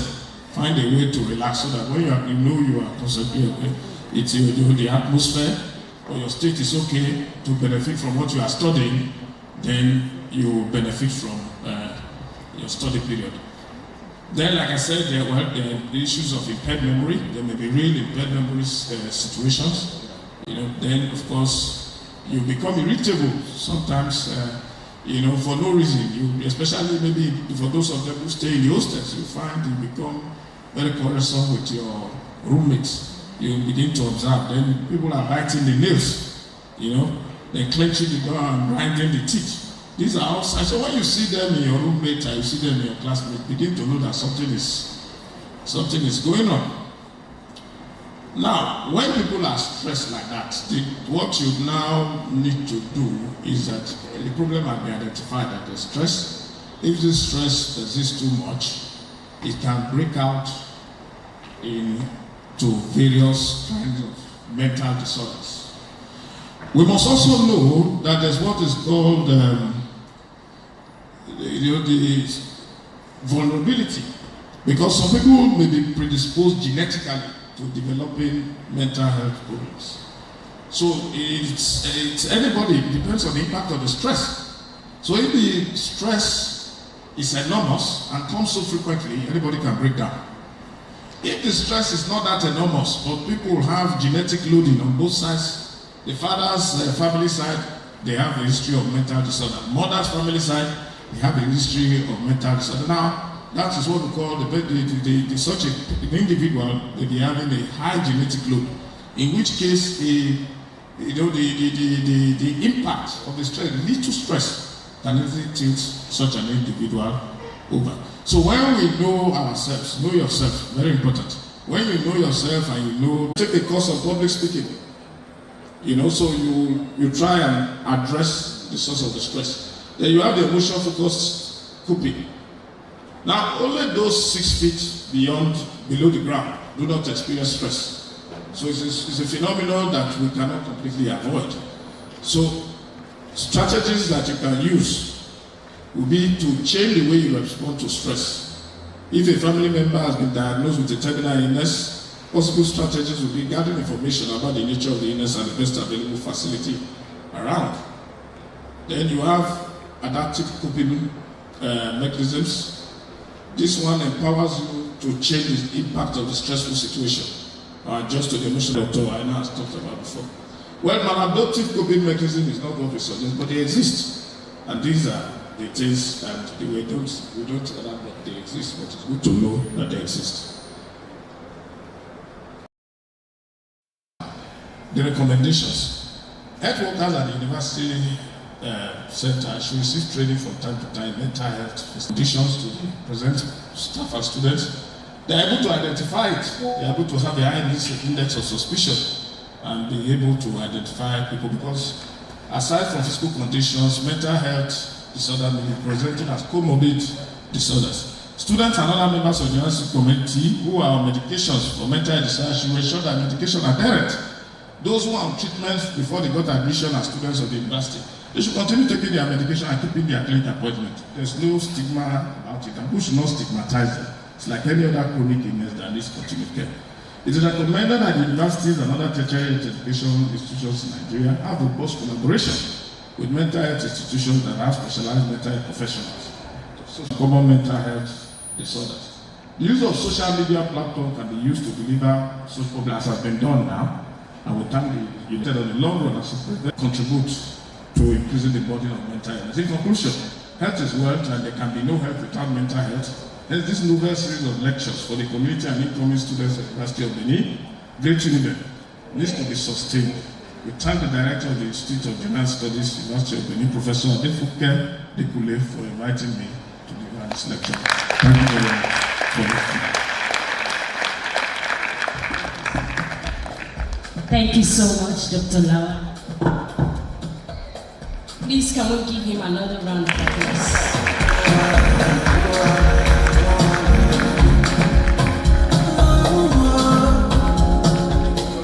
Thank you so much.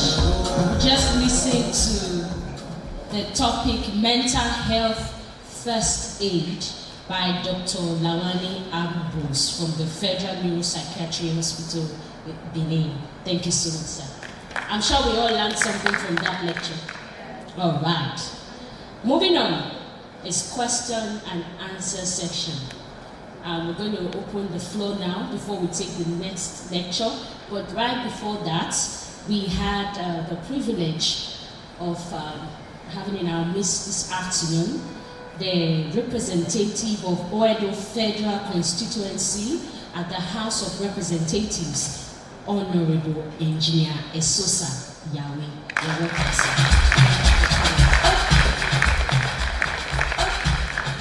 Thank you so much for honoring us this afternoon with your presence. All right, do we have questions? We have listened to two speakers this morning. First by Dr. Aino, and he talked about the importance of mental well-being. And then we had Dr. Lawani Ambrose, who just spoke on mental health first aid. Do we have questions? Can I see your hands up? Our students, I know you have questions. Do we have questions? All right. Joy and the other ushers, please, can you pass the microphone? Kelechi, please, let's pass the microphone.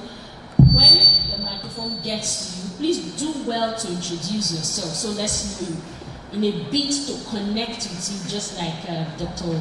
Aino said. Let's connect with you, let's get to know you, and then you can proceed with your question. Hurry up. Please raise your hand properly so that you can see you. That's one. Do we have any other question? Let's make it snappy. We have another person right there, two. We'll take 4 questions and then we'll proceed because we have other speakers. We have 2. Any other person? May I see your hand? Any other person? 3. Who else? Last person. Last question before. All right, 4. Thank you. So let's have number 1. And please speak to the microphone. Be as audible as you can so that we can all benefit from what you are asking.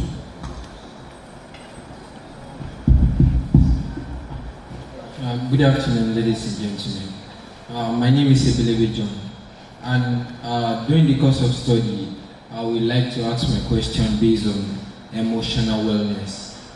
When the 2 speakers were talking, they said for an individual to be mentally stable, he has to be physically stable and emotionally stable.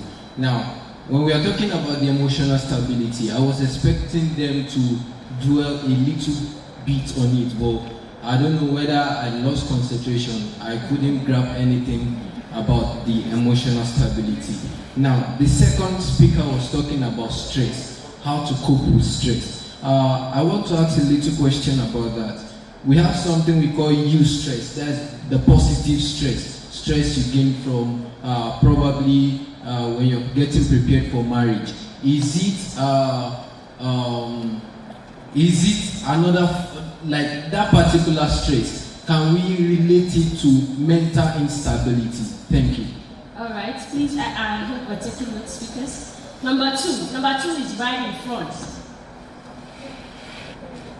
Sir.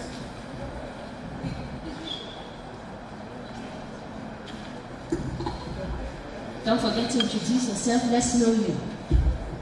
Good afternoon, ladies and gentlemen. My name is Violet Ide. I'm in 500 level crop science. My question is this: how do you help someone that you have identified some signs of mental illness in but does not want help? For example, the person keeps to himself, is easily irritable, but when you try to come close in a friendly manner, the person still sends you away and all that. So how do you provide help to that kind of person? Thank you. Thank you. Prof is number 3. Prof, our directors, Center for Forensic Studies and DNA. Well, you've done my introduction, it makes it easier for me. First and foremost, I want to appreciate my colleague for the wonderful presentation. Actually, it's a contribution because I don't know whether I'm able to stay till the end of the program. I always tell my students, do your own self-critical assessment. That self-critical assessment is based on what both of them presented just now. What is your level of vulnerability? You're already vulnerable before you were even born. Before you were born, you are vulnerable. During birth, you are vulnerable. After birth, you are vulnerable. What is your level of vulnerability? Somebody comes from a single parental background. Of course, that person is more vulnerable. Therefore, you need more companion, more people around you. And you need a lot of motivation around you to help you get out of the wood. Because if you don't have that kind of motivation, there will be trouble. You saw the drama we watched just now, where the lecturer was talking down on the student. And what does that remind me of? The case of Thomas Edison. Thomas Edison could not go to school because the teacher gave him a letter to give the mother. And the mother would not disclose the actual content. And what the mother tell him? He said, oh, you are one of the best students in class. You are very intelligent. So they said it's better I coach you at home. And the boy was being coached at home. From nowhere, Thomas Edison that even if life is hard, keep hope alive. From there he moved to basement, developed the first Macintosh computer. You can see his trajectory. And once you see his trajectory, it's a bigger motivation. So go to motivational talk centers like this and so on, and you get the message. So for students, I always tell them, the future, everything we say belongs to you, is the truth. But if you destroy it, you're on your own. And this kind of talk, this kind of escape route helps you. And one of the key things I wanted to add to what they are saying is that, look, anytime you feel down, go and develop multiple positive distractions. There are a lot of positive distractions you can develop. Once you develop them, you forget. Because time is moving for each and every one of us, whether we like it or not. And for every time you succeed, you don't have to over-celebrate it. Because Nigeria is a society that is always at risk. You saw the way the young lady from Abia State was just wasted. We are not saying don't celebrate, but you don't have to over-celebrate it. You just have to learn to be contented with what you are given, just as the speaker said before. So those are some of my additions. And it is very, very important that you know that you develop skills, just as we said before, and you know the signs your colleagues, your friends have so that you can help them. So I tell my students every day, develop your shock absorber, develop your adaptogens. Adaptogens is your ability to cope with any situation. Because situation can never be smooth always. Thank you very much. Thank you very much. The fourth person was somewhere around here. Who was that? Sorry, I might not have time to say today for the program because I also authored a book similar to this.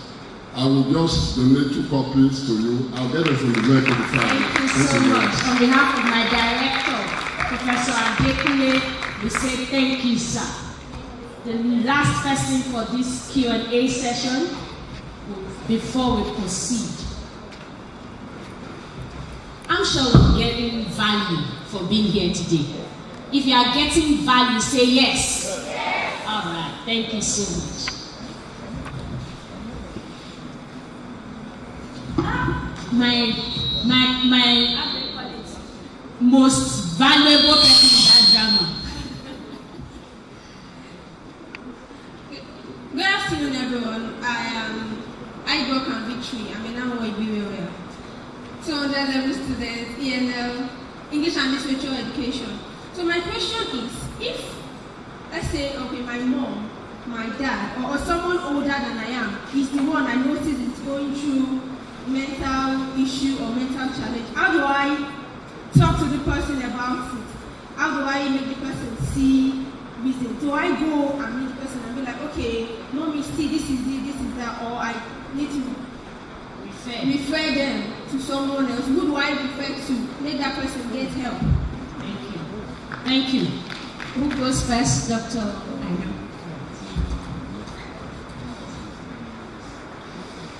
Thank you.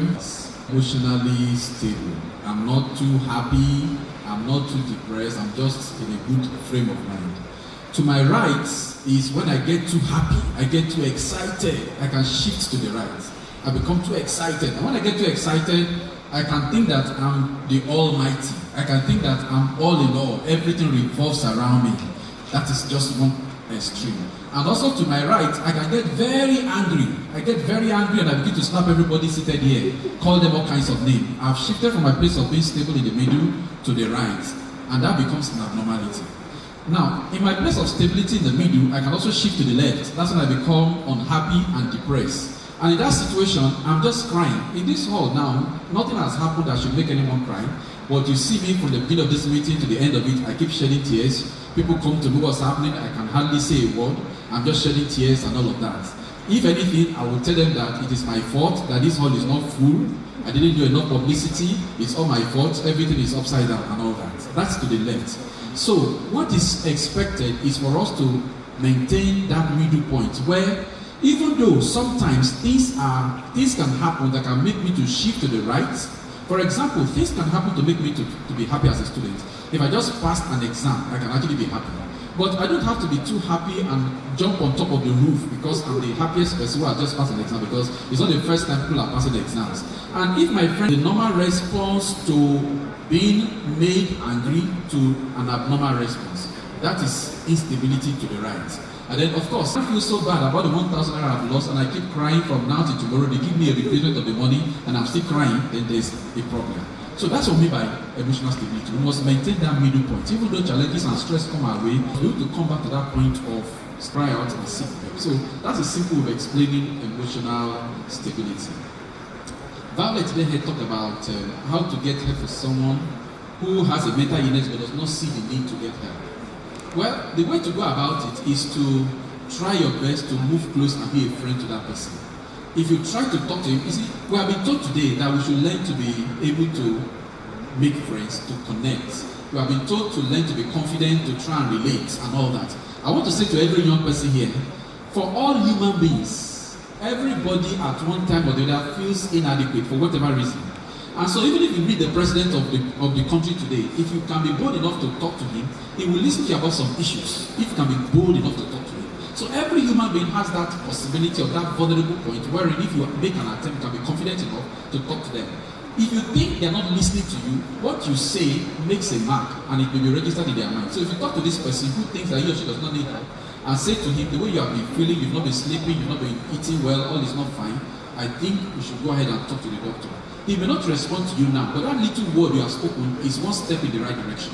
By the time another person repeats the same thing, over time, the person will be able to move and then an effort to be achieved. So I think we should not feel that he's not listening, he's not going to pay attention, we cannot make a difference. No, let's keep talking. Beyond you now talking, you can think about who else can this person listen to, who becomes significant in the life of this person, maybe his parent, maybe a lecturer, or whoever. You can try and reach out to those persons that he considers as important, that he or she would listen to and relate to them what you have observed. They may be able to prevail on the individual to get help as much as possible. So these are some aspects of the question I think I also want to respond to. I think Dr. Lawani will also say a few things.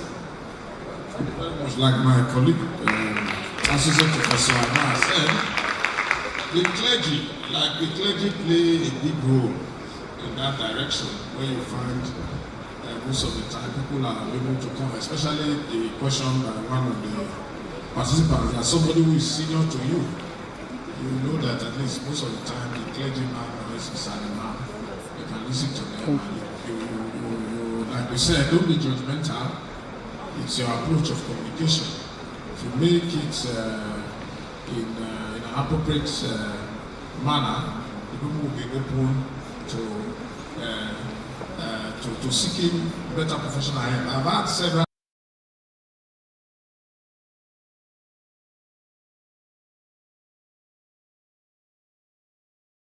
They tell us before they bring the bed that he doesn't believe there's anything wrong.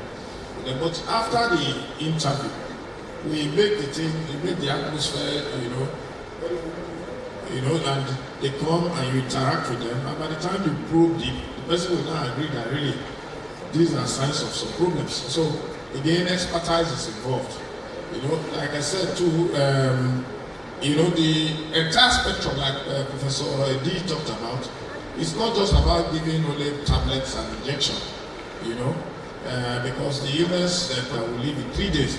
And you don't also expect that the intervention will just be only biological or pharmacological. You will need to have social intervention, you will need to have psychological interventions, counseling and various forms of psychotherapy. So the person doesn't necessarily need to just be chained down and shackled. You know? So it's when you take the person to such an individual, I mean, such individual vehemently. Now, the other question talking about eustress and distress. Yes, it's true.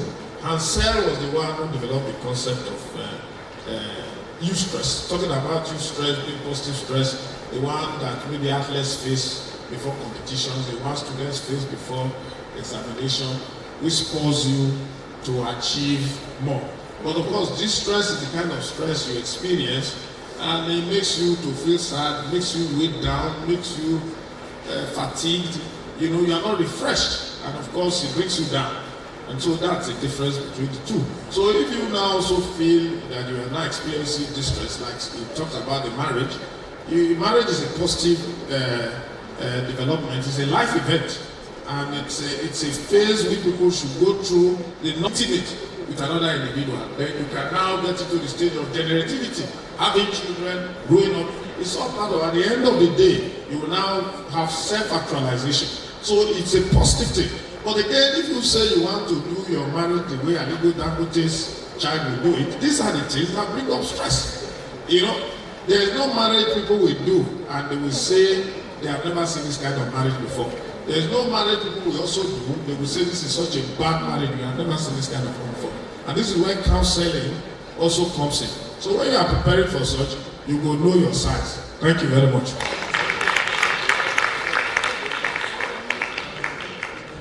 Thank you very much. Thank you. Please let's clap for them one more time. Thank you, Dr. Aima and Dr. Malani. All right, students, distinguished guests, are we ready? We're here to do some recharge card giveaway. Please bring out your phones for our, let me start with the Airtel. Are we ready? Airtel users, are you ready? Airtel users, let's go. Are we ready? 5-1. I don't know the code. I expect that Airtel users know the code. All right, so 512531 305265 58 and 06. Got it? Got it. If you got it, let me see your hand up. Airtel user. Oh, come on. Let's clap for her. Come on. All right. DJ, please bring it down. What's your name? What? Miriam got our recharge card courtesy for gender studies. So what do you say to Center for Gender Studies? How much recharge card did you get? Say it loud now. Do we have Glow users in the house? If you are a Glow, let me see you up and Glow users, let me see your hands in the air. Glow users 074505 074505 282-670 05845. Are we there? Glow users. If you got it, let me see your hand up. Glow users, did you get it? Glow users, anybody? Well, let me congratulate our mama in the house for a job well done. Thank you so much, Dr. Mrs. Emede and her team. I see them. CEO Blessmore Global Ventures. Thank you. I see your guests recognize your presence. All right, Glow users. Anybody got the Airtel? recharge card? Okay, I'll take it one more time. 074505. Oh, sorry. Sorry. Glow card. Glow. Glow, I'll take it again. 40565 4228606 96 and 8. Anybody? Glow. Anybody? All right, we have it. Come on. Yeah. All right. What's her name? Get out. What's her name? What? Jemilat. Jemilat got the glow recharge. Jemilat, how much recharge card did you get? Oh, it's 500 naira as well. So what do you say to Center for Gender Studies? All right. Now let's come to the Baba of all networks. MTN users. Do you have MTN users? Okay. Let's do this. I'm 005845. Anyone? Okay, I'll take it again. Who is the person? Who is the person? Let me see. All right, come. Hurry up. DJ, please bring it down. Let's hear him. He's a man. Hurry up. This time we're gonna use the mic. Come forward. Let's see you. Hurry up. So you came from that way to take the charge card.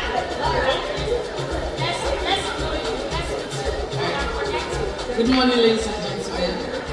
My name is Adoga Divine. I'm an 100-level mechanical engineering student.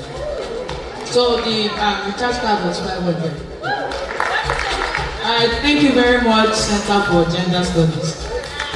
Our engineer, see a smile. Thank you so much. Thank you. Once again, we are still at the Mental Health Awareness Program put together by the Center for Gender Studies, University of Benin. Our dear students, we want to say thank you for staying with us today. Our speakers, we appreciate you. Please, we would like you to please bear with us as we continue the program. Thank you, our guest staff and students. We'll proceed right away to the next topic, which is stress management, self-care, and mental health. This will be taken by Mrs. Isimene White, who is ably represented here by Obehi Obialele. Please can we welcome her for Mrs. Isimene White is a social impact entrepreneur, human rights advocate, and former social accountability officer for World Bank C4. And she's represented here by this powerful woman. When she starts talking, you will know that she's got stuff. She's from Genius Hub Initiative. Thank you for coming.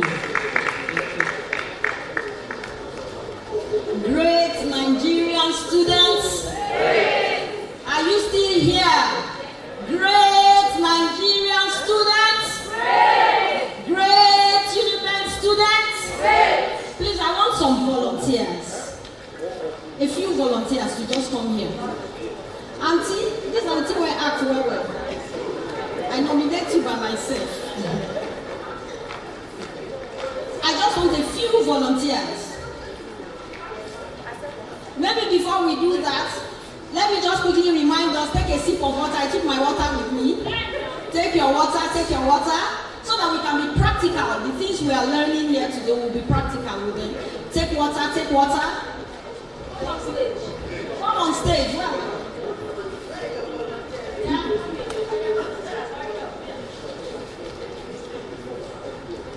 Are they here? Thank you. Oh yeah, DJ.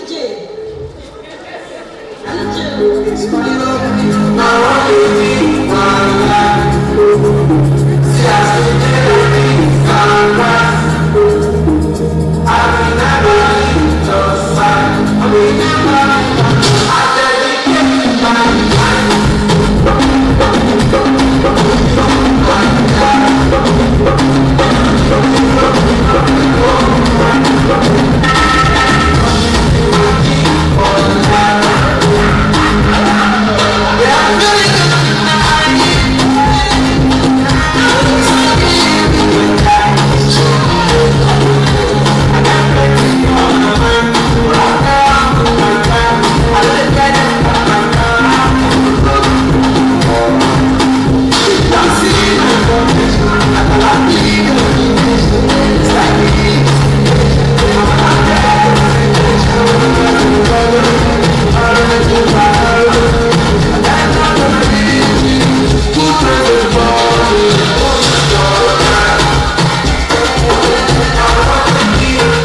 spent, so I will just stand since I'm standing on the existing protocols. My name is Obehi Okwebele. I am representing Mrs. Isimeme White. She's the Chief Innovation Officer of Genius Hub. And in Genius Hub, next slide please, we're a human capital, and we are here for this presentation. And we're very grateful to the STEM Center for Gender Studies. We have partnered with them in the past, and we're happy to be here. We saw the first two speakers, the way the presentation went, and when the questions came, I said, okay, perhaps this is where I fit in. In Genius Hub, we're a human capital development organization, and our scope of work spans across young people, youth, students, women, men, children. And we have the Genius Hub, which is an enterprise, and we have the Genius Hub Global Initiative, which is partnering with the Center for Gender Studies today. And it is our way of giving back to the society. And so our work, we work a lot with returned migrants. We work with victims, survivors of sexual and gender-based violence. And we work with vulnerable persons. We work with vulnerable persons. This is what we do in Genius Hub. This is about Genius Hub. I had to do this so that you will know from the background where we are coming from and where our talk is coming from. This is our service divisions, and everything we do is geared towards the human person. That's why we say we are a human capital development organization. Today, we have heard a lot about mental health, stress management. That's why I asked for that volunteers just now. Let's come and put into practice something that health is for everyone. Or like Yaba left. Yaba left. Once you just say, hey, Yaba left, now that kind of one. That's what brings about the stigmatization. Okay, so let's go. Okay, this was supposed to be an online. I think we are not online here.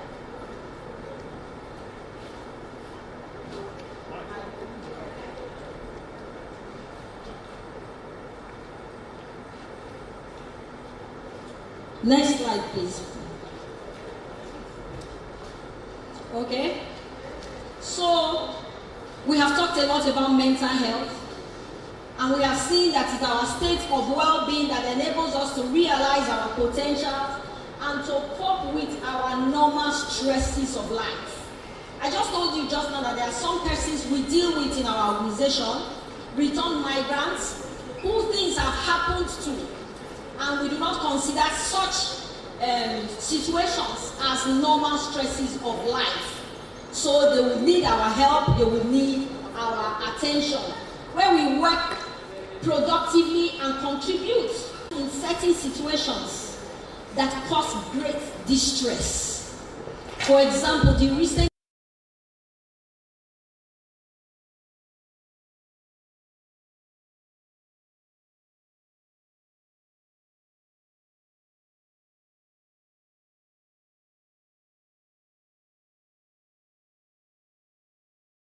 there's a way they will just, we put everything into comedy and we things that are thrown to us and we will need to cope.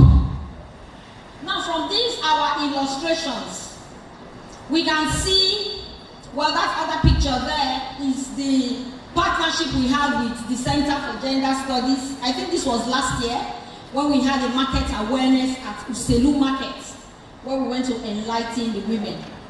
And this other picture here are ways in my office, in my organization, that we use to address these issues of mental health. Did you notice just now that the three persons that got the recharge card, they had to be told, what do you say to the Center for Gender Studies? They had to be reminded that they needed to say thank you. That's because we have not seen gratitude as our way of life.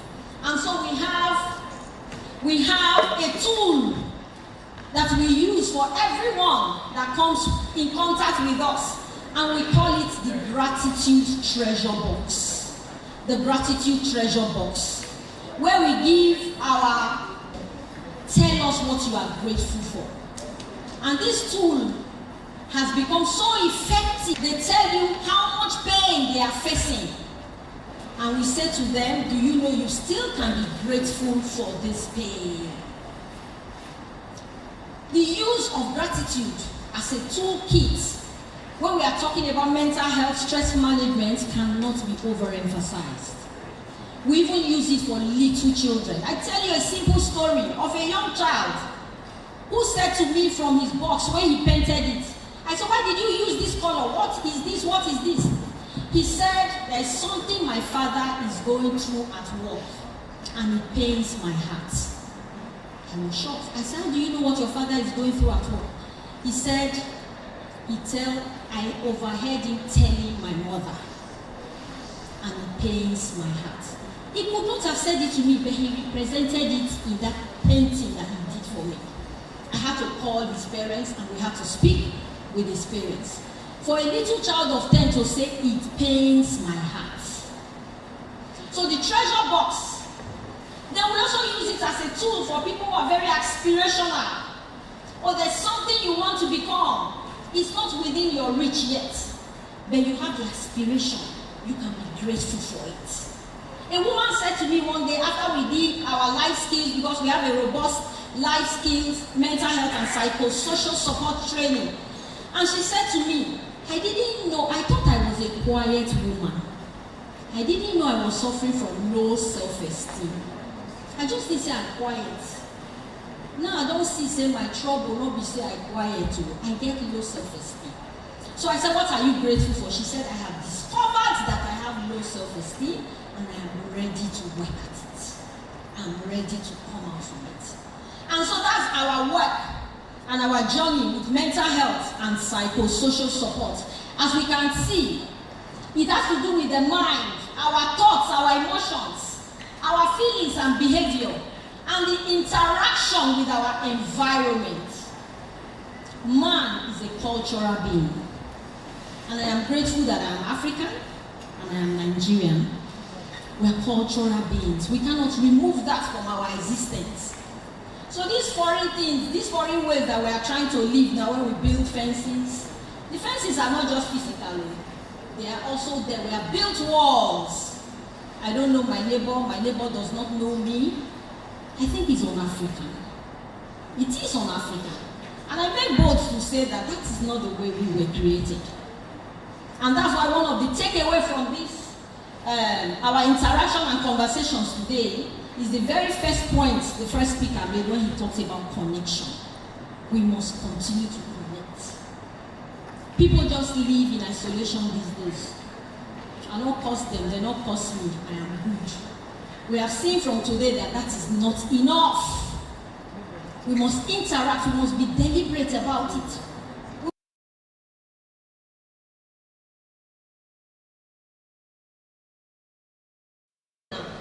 And she just left, and I said, oh, I didn't know. She said, oh, I wasn't finding it easy with my job. I just needed to relocate. She now said, let me just tell you the truth. Abroad is overrated. I said, she said, they don't greet anybody. They don't greet anybody. The money just wake up, you carry your good. She was not used to that. It was a culture shock for her. Yeah, you wave at people, are you there? You sleep well? That was missing. And I beg to say that I think we are gradually getting there, like these people.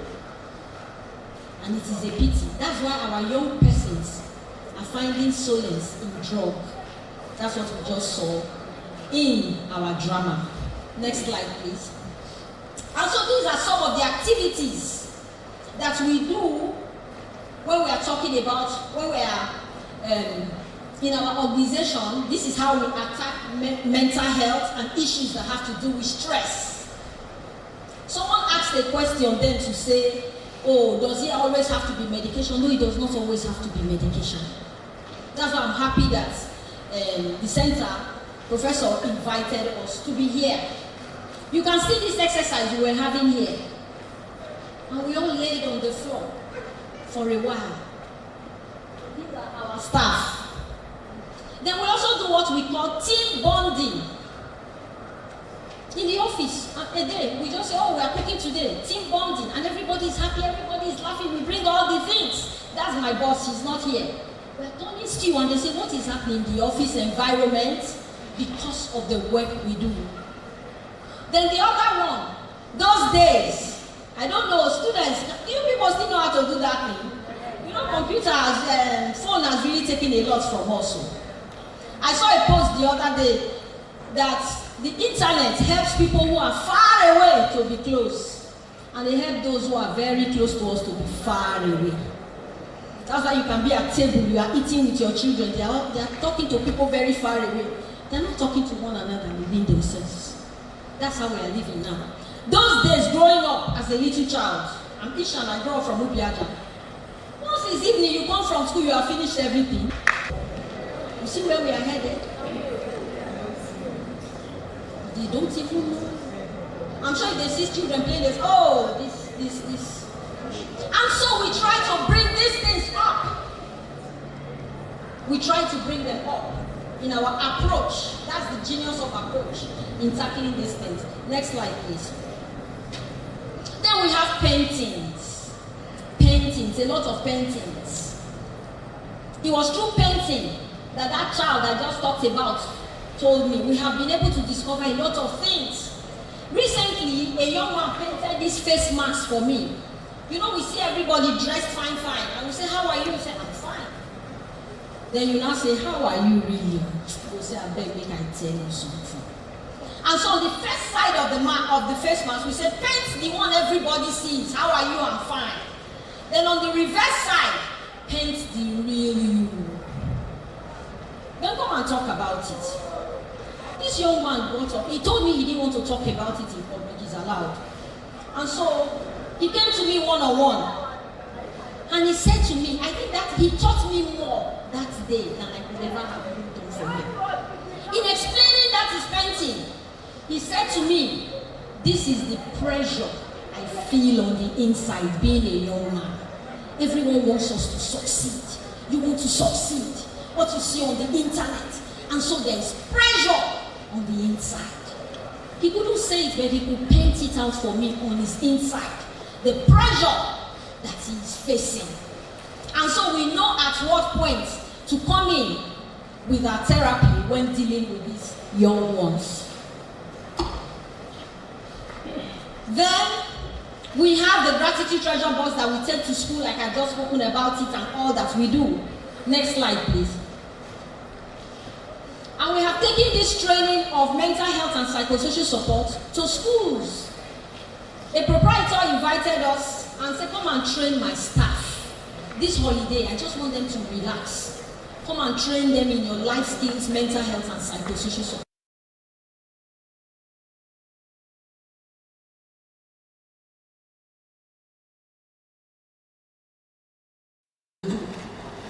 Go ahead, please. So mental health and psychosocial support means your healthy body, the healthy mind equals a healthy life. This is something I would have loved us to interact with, but my time is almost up. Who you are, your identity plays a major role in your well-being. You knowing who you are. If we give that as a simple test to some of our people here, who are you? I guess they will be looking for themselves. They will be looking for a mirror. Can we try it out? If I just point at you now and say, who are you? Apart from you telling me your name, what can you tell me? Who are you? Who am I? Who are you to yourself? Who are you to yourself? How does the society, the culture view you? And who are you to others? How do others perceive you? And so this is an integral part of our well-being.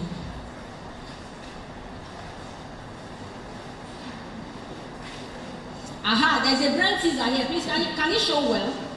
Can we see all this? Which of this cup we fill first? Anybody?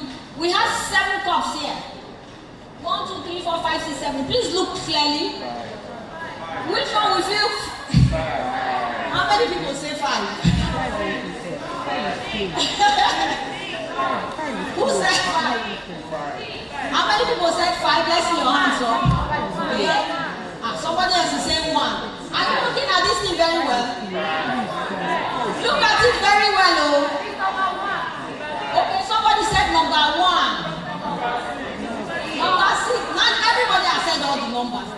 So how do I know the answer? Okay, so let's just quickly look through it. You see the water coming? For number 7, can you see this blockade here? Yes. So what does that mean? For those of you that said 6, can you see this blockade here? Yes.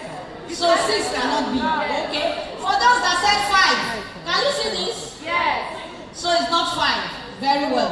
For those that said 4, can you see this? Yes. Okay, so which one is this? We are eliminating them. Okay. Now we have number 3. Can you see this? Yes. Then look at the number. They said now it's number 1. Can we see number 1? Can we see the blockade here? So which of them? No, that can it be. Which means the water, the lifting will just waste. It can't waste. Can we see this number 2 cup? Can we see that number 2 cup? That is where the innovation comes in. That's why we are thinking human beings. We are not computers. We are not garbage in, garbage out. All you need to do is to be able to construct something here, and it goes down to what? Number 2. No construction. The instruction didn't say you shouldn't construct. So you can construct. So it was just a small brain teaser so that I'll know whether we are still here and we are paying attention. Okay? So stress management.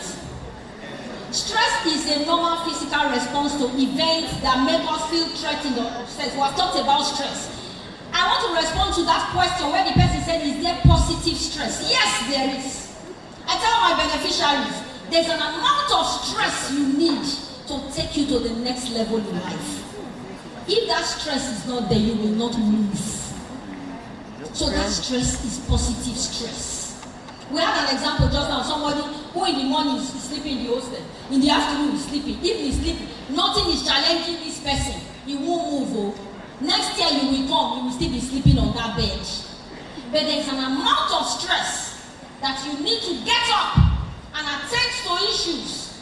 And once you attend to the issues, it takes you to the next phase of your life. That's the positive stress. Now, when some things happen, there are 3 ways we react. It's either you freeze, or you fly, which we call the 3 Fs. Freeze, you fly to get to flight, or you fight. I wanted to give an example. I'm thinking that if I say, maybe a lion just came in here now. We say, go. And the doors are locked. Some of us will freeze. So we take to flight. These windows, you will know that there's another opening here. Then some people will decide to fight back. Nobody. You sure? Have you seen that? I saw one on the internet. A man, his son, something attacked his son, and he did not know when he entered into the river and he started fighting the wave, and he chopped off his hand. But his son was saved. So let's just quickly go through. Go on. Now, I don't know whether my people still have some of the cards. We have some cards here. Stress is always negative. Yes or no? Can I see the cards up? Thank you. So it means we are still here. Only some people have stress. Yes or no? Which means everyone can be stressed. Thank you. Different people react to stress in different ways. Very good. Coping with stress is an important skill. Thank you very much. Thank you. I can see that. Next slide, so that we can finish it. Tips for managing stress. We came out just now and I said, let us dance. That is one of the tips. We would have asked us, everyone has different coping mechanisms. And so usually we ask the person, when you are stressed, what do you do? Some people say, I take a walk. Some say, I watch comedies. Others says, I talk to a trusted person. I go to a friend. Some people listen to music. Some people pray. There are different ways. All you need to do is to find out which one is your own.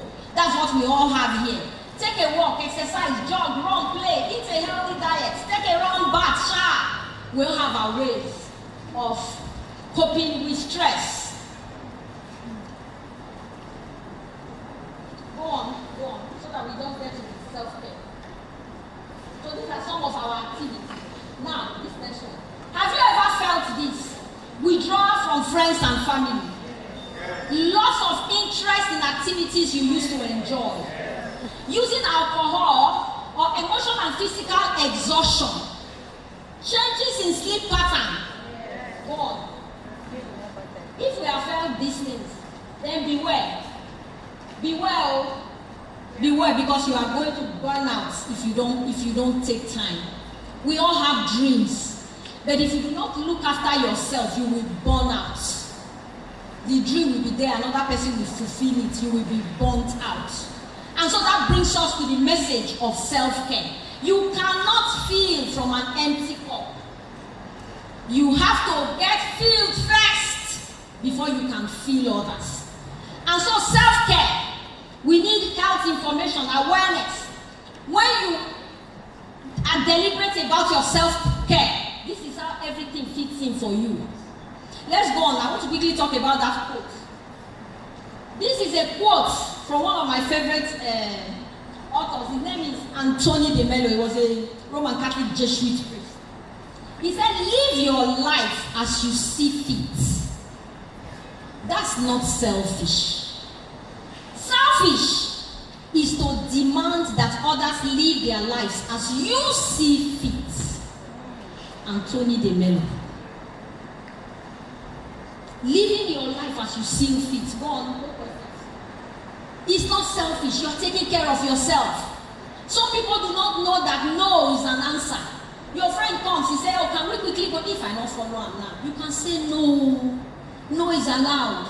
Please, I have to study later. Can I pass? No is also a good answer. Everything must not be yes. You know why? Because you are concerned. You are not selfish. You have to look after yourself. Someone was asking, where do we get information from? That's why we have all these, our social media handles. We have our helpline that we show. There are people who need help, but they don't want to admit it. You can call us. We're partnering now with Gender for Studies. There's a lot of things that we can do together. Oh, there's this person that I think needs help. Oh, can you help me look at this case? We're partnering. I've met these two doctors today. And after now, Ogasa, I hope I will partner with the why not? That's why I came. So that they can fill in for us those things that we do not have. Because just like we have said, medication cannot do it all. All these, our activity does not also do it all. So there is a variation. So let's take the last slide. Okay, that's the thank you slide. So this is we partnering, and these are my office people. This is our email address. You have any issues you want to attend to us. I've said just now that we deal with persons who are, we deal with general public, but we have special interest for return migrants, victims of sexual and gender-based violence. That's one on the show for face. So some highly educated people are suffering gender-based violence in their homes, and they are not talking. I got a call the other day.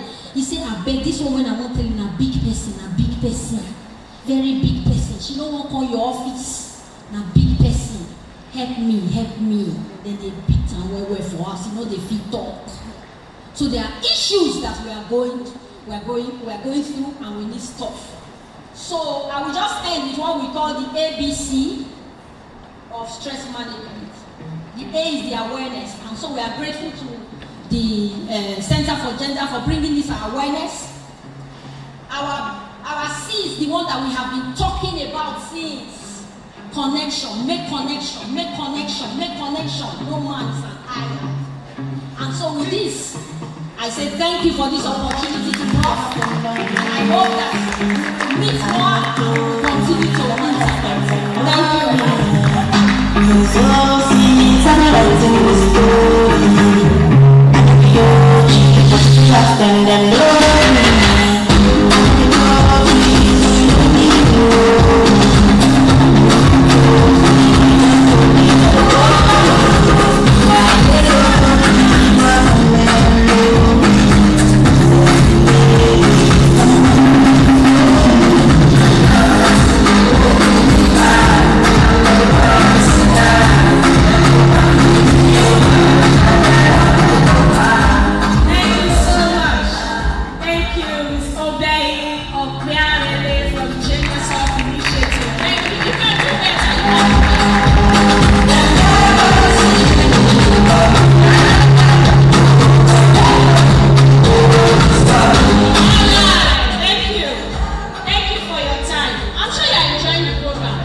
Thank you very much. I want to stand on already existing protocols. Thank you Center for Gender Studies, my friend, Professor Adekunle Ahelu. She's my senior wife. Most of you don't know that. Be like saying I know hear that part. Not sure. But you are not surprised. I be mental health challenges.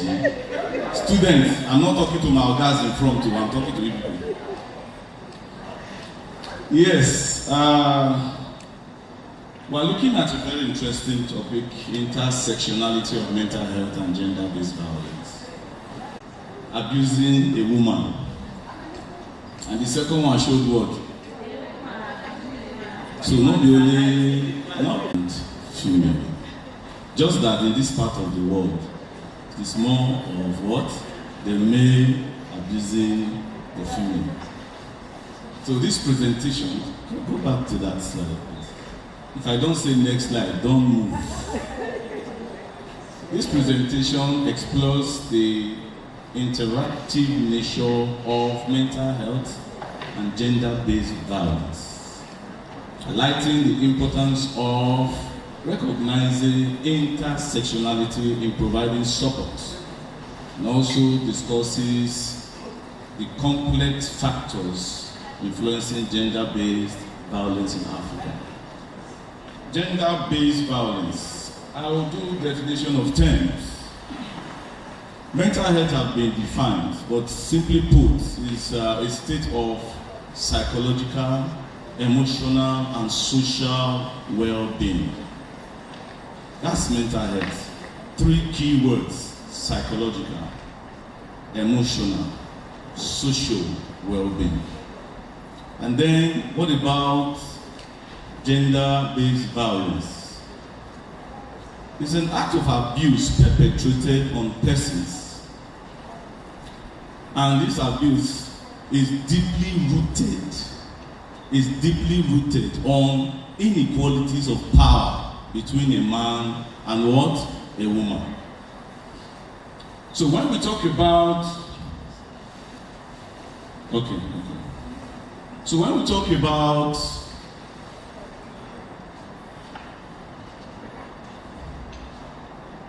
when we talk about this is a bit slow. Okay. So when we talk about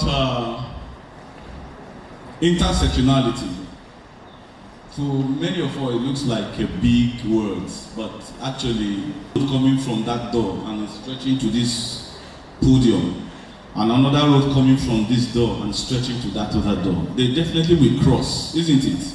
At the point where they cross, it's called an intersection. So the 4 roads intersect at the point, interact at the point. Traffic is influenced at that junction. That is what we mean by intersectional. Therefore means intersectional, simply put, would mean that the social identities like gender, like ethnicity, race, disabilities, religion, how they result to discrimination in our society. How they result to what? Discrimination, or even intertwine with what? Gender-based violence. This is what we are looking at today.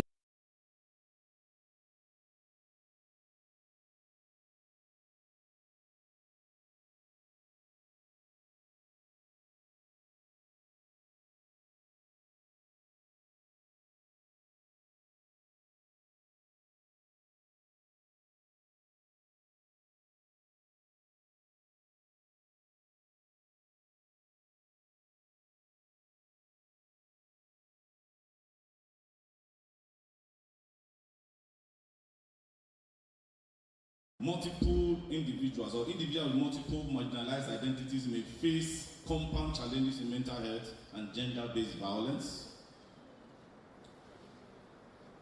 recognizing intersectional importance for understanding diverse experience of mental health challenges and gender-based violence is very, very important.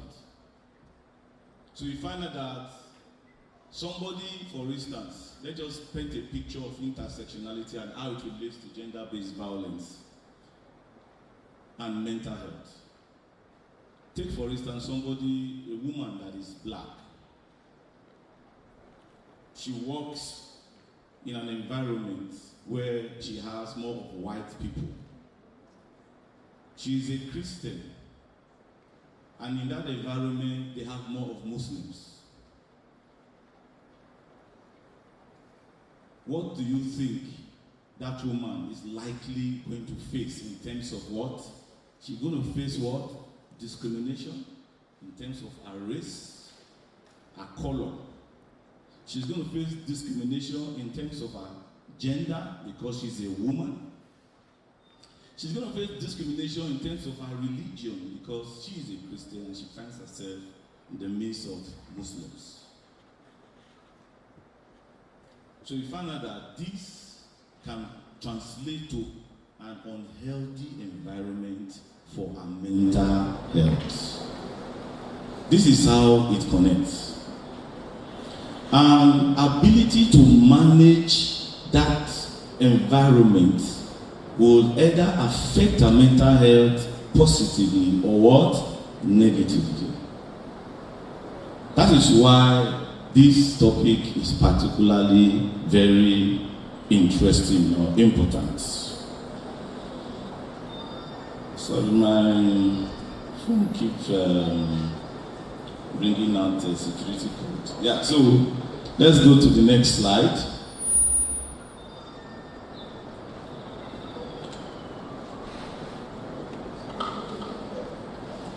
So you see that cultural dynamics, that is factors influencing gender-based violence. We have cultural dynamics. Different cultural norms and practices can impact how mental health and gender-based violence are perceived and addressed. Most especially in this part of the world, Africa. A woman lost her husband. She is responsible for the death of her husband until proven otherwise. Therefore, she's made to drink the water that they used to wash the cups. Her hairs are shaven. And for most of them, it is the norm because that is what the tradition demands. So they are not able to speak. And for some of them, it will affect their mental health and how they relate furthermore after that incident. So one of the things that can cause such factors that can influence gender-based violence is cultural dynamics. Another kind of cultural dynamics that can, or norms that can affect, that can cause gender-based violence and affect mental health is female genital mutilation. For them, that is the norm in their practices, in their custom, in their tradition.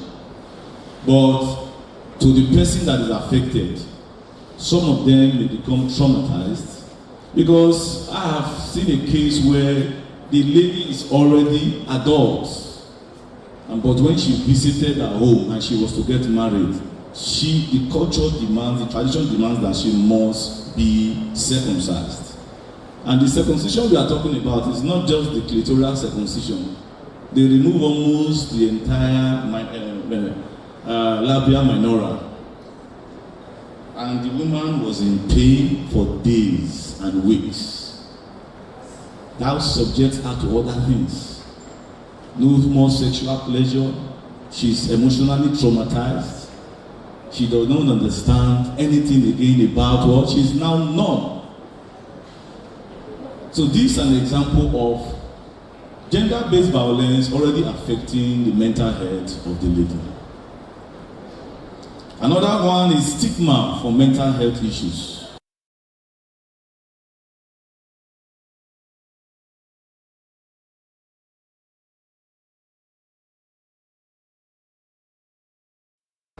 Because of the stigma associated with it. You hear they say the person dey kolo, the person na oselu. Never heard that one. They say the person na oselu, meaning Uselu Psychiatric Hospital. So such persons are given names, nicknamed here and there, and that can affect or traumatize their emotions, can affect how they think, their psychology, it can affect their social interaction, it can affect their what? Emotions, sorry. Another thing again that can influence gender-based violence is gender roles and inequality. You know, in our society, the man is the alpha and the omega. I'm not a supporter of gender equality, but I'm a supporter of gender or female inclusiveness. But you see, the dominance of a man in the house can translate to a lot of unhealthy mental issues at home. Therefore, when the man beats the wife, the family will say he was only trying to correct you as his own child. Huh? Now correct you now, why you do this? But the correction, there are so much marks, trauma, swollen face, black eye, and then she will not go to the hospital because she does not want the people out there to know that she's being abused by her husband. Because that way, when she come and say she want to go and report, they say, you want to narrate your husband. You want to narrate him. It will cause a family issue. She will have to sit back at home. So she's experiencing this trauma. She has nobody to talk to. She feels that's the traditional norm. And then it's affecting her psychologically. It's affecting how she relates with other persons, even if she's allowed to walk. Some of them, they don't even allow them to go to work. Why? The impression is when you empower her, she becomes what? She becomes what? Uncontrollable. We give another example of such things. Men in the East today, it's still happening. The men are empowered by going to learn a trade. But the female, most of them are allowed up to primary school. After that, what they are good for is to go and get married. It's still happening in the East. And these are things that predisposes such persons to gender-based violence and mental health issues.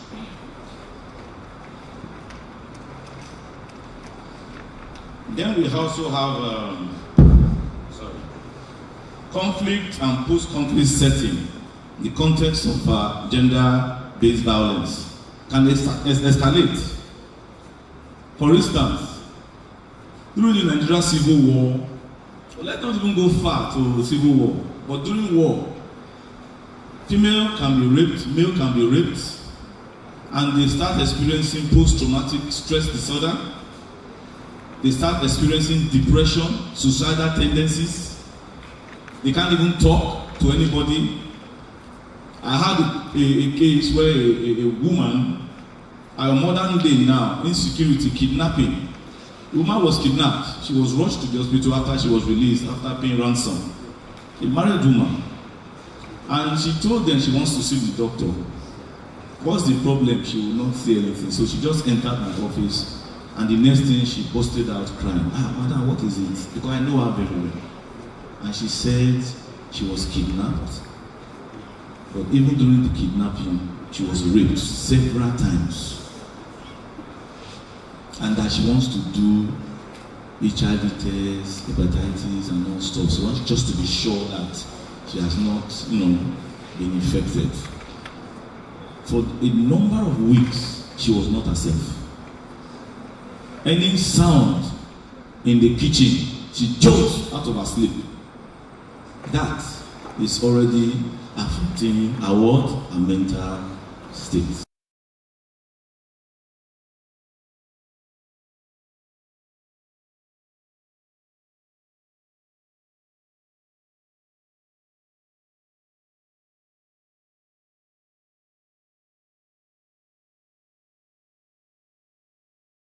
have increased? Is it surprising for you to see that marriages are dissolving? Do you know divorce in court of law is now a thriving business for lawyers? Marriages don't last more than 6 months and 2 years. You know, me and you know, in a marriage where there is no money, it is difficult for them to what? Cope. It is either the man is getting irritable and overly exactive on the wife, or vice versa. This can lead to what? Violence. Either the woman beating the man, or the man beating the woman. Can lead to violence, and this can affect mental state of either of them in the home. Access to education.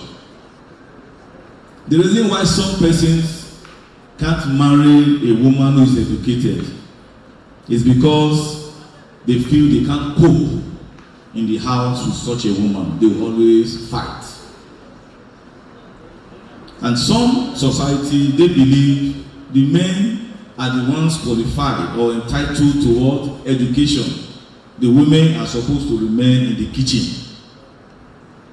or in the other room, according to our former president. These are some things that can affect or influence gender-based violence.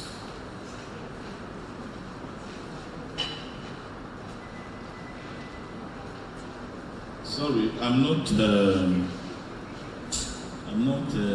changing this thing so we can go together. That's okay. That's it. So what to do? Raising awareness. Public awareness campaign can help. Public awareness campaign can help public destigmatize mental health issues.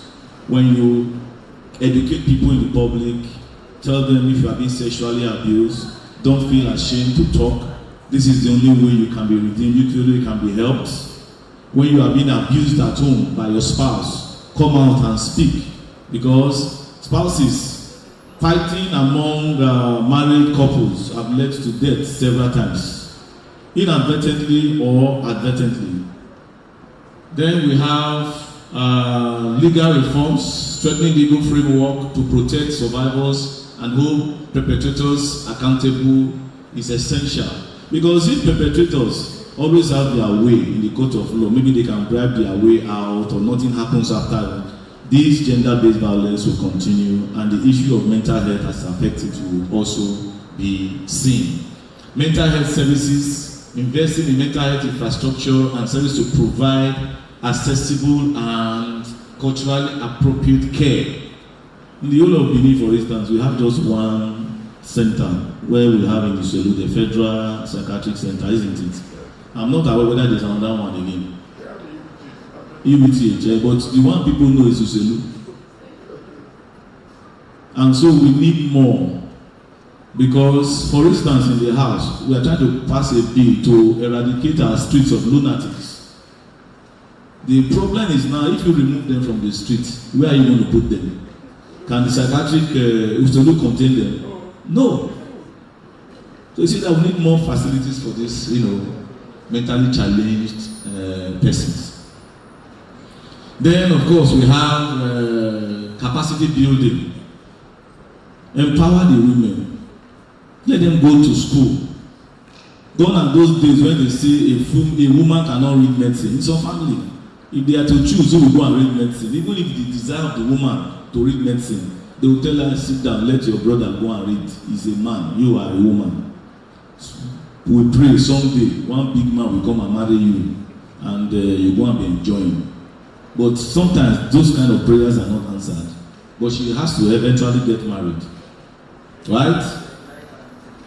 So, of course, research and data collection, because if we are able to know the number of persons out there. For instance, Madam was in the Vice Chancellor's speech.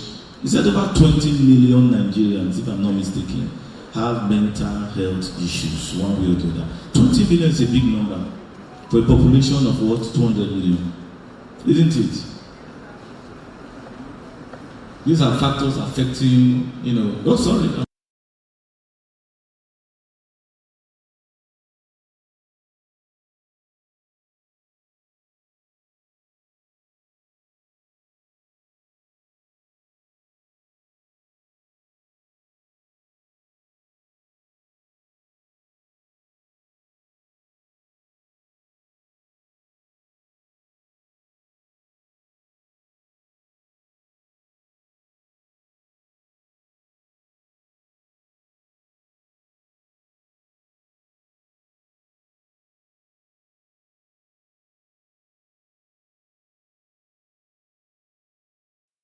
gentlemen. Huh? Thank you. Thank you very much. Please, another round of applause for Honorable Dr. Edosa Richard Isaro, who just spoke with us on the intersectionality of mental health and gender-based violence.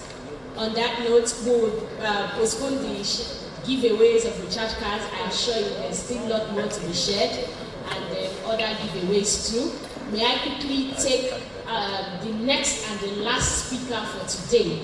She is Mrs. Nkechi Edith Meguzi. Please may I have you up stage as I take your brief citation.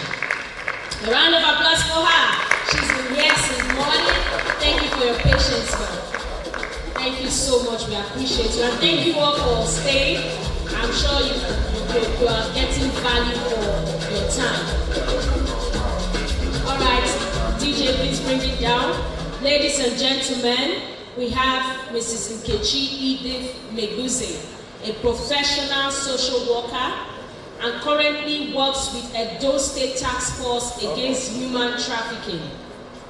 As a counselor, heading the rehabilitation and reintegration units, Mrs. Meguzi offers psychosocial counseling to vulnerable persons, returning migrants, and victims of trafficking, helping them access necessary support for their well-being. She is a motivator, consultant, trainer, researcher, and volunteering counselor to some organizations. Ladies and gentlemen, it is my honor to hand the microphone to Mrs. Nkechi Edith Meguzi for her presentation. Thank you. Thank you. Good afternoon, sirs, my able professors, everyone seated here. I greet you all. Once again, I like the DJ to give us a good sound to ginger up everyone. It's like we're getting tired already. I'm the last person standing, and I like to shake up the whole place.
Let's not overflow what mental health is about.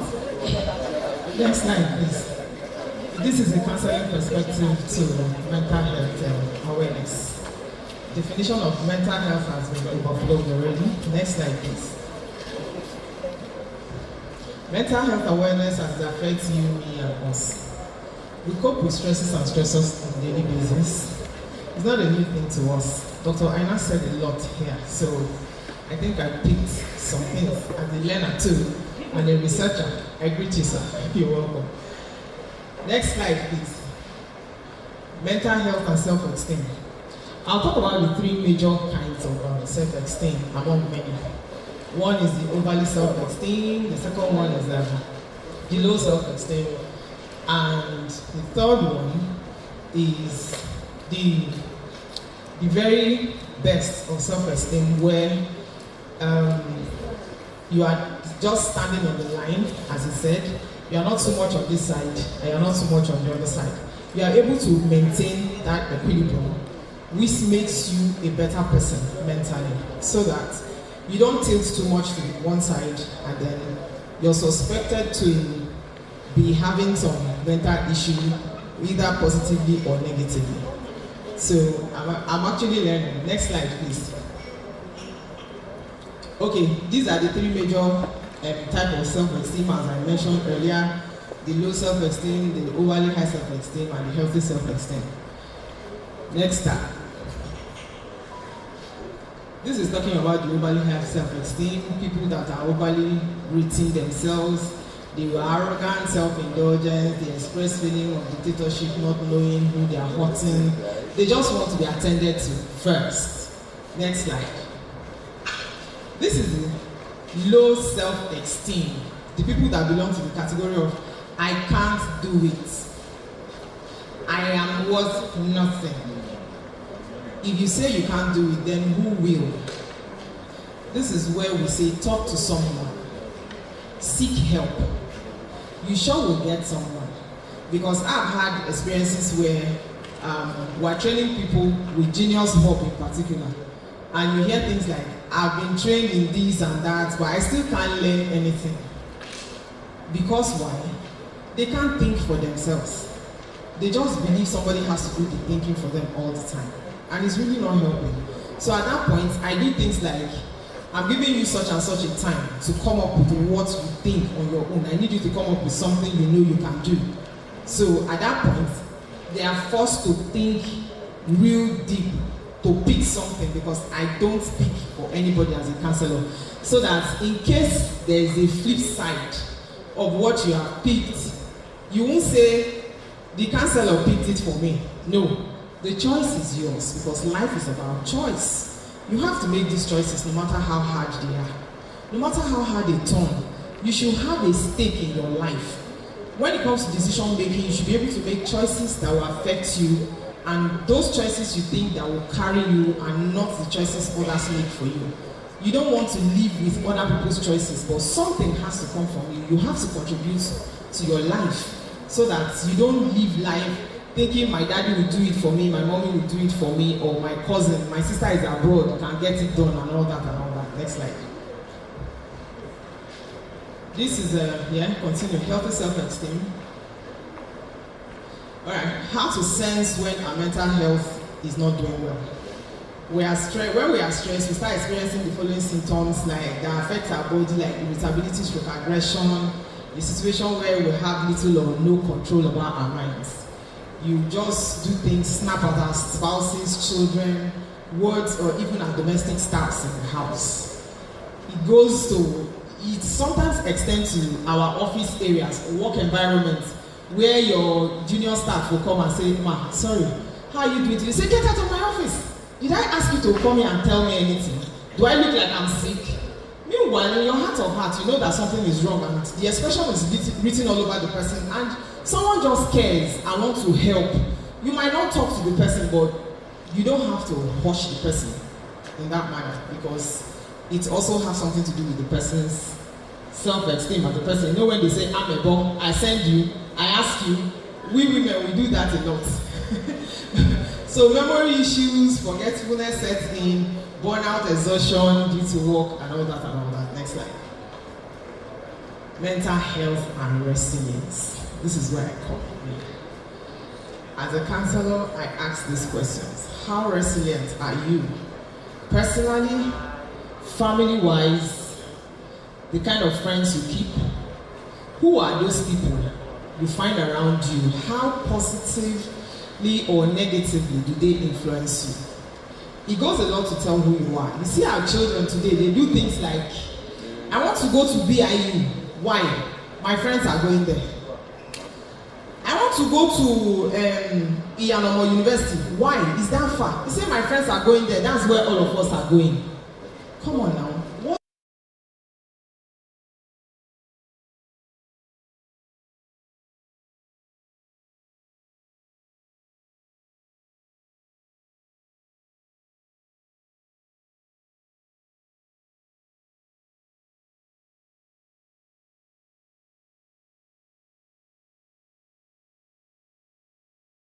but my friend said I should come. Let me go to that party. What is even happening there? Am I not a human being? Just like we saw in that drama piece here, that the girl was so downcasted and her friend introduced her to smoking. But thankfully, there was a timely intervention by the person that introduced the mental health experts. I spoke with them and they all changed their minds. Self-resiliency is a very huge thing all of us should look into to be able to stand our grounds and not fall victim to these vices out there. Next slide. Mental health and family resilience. How well are our families supporting us individually or collectively?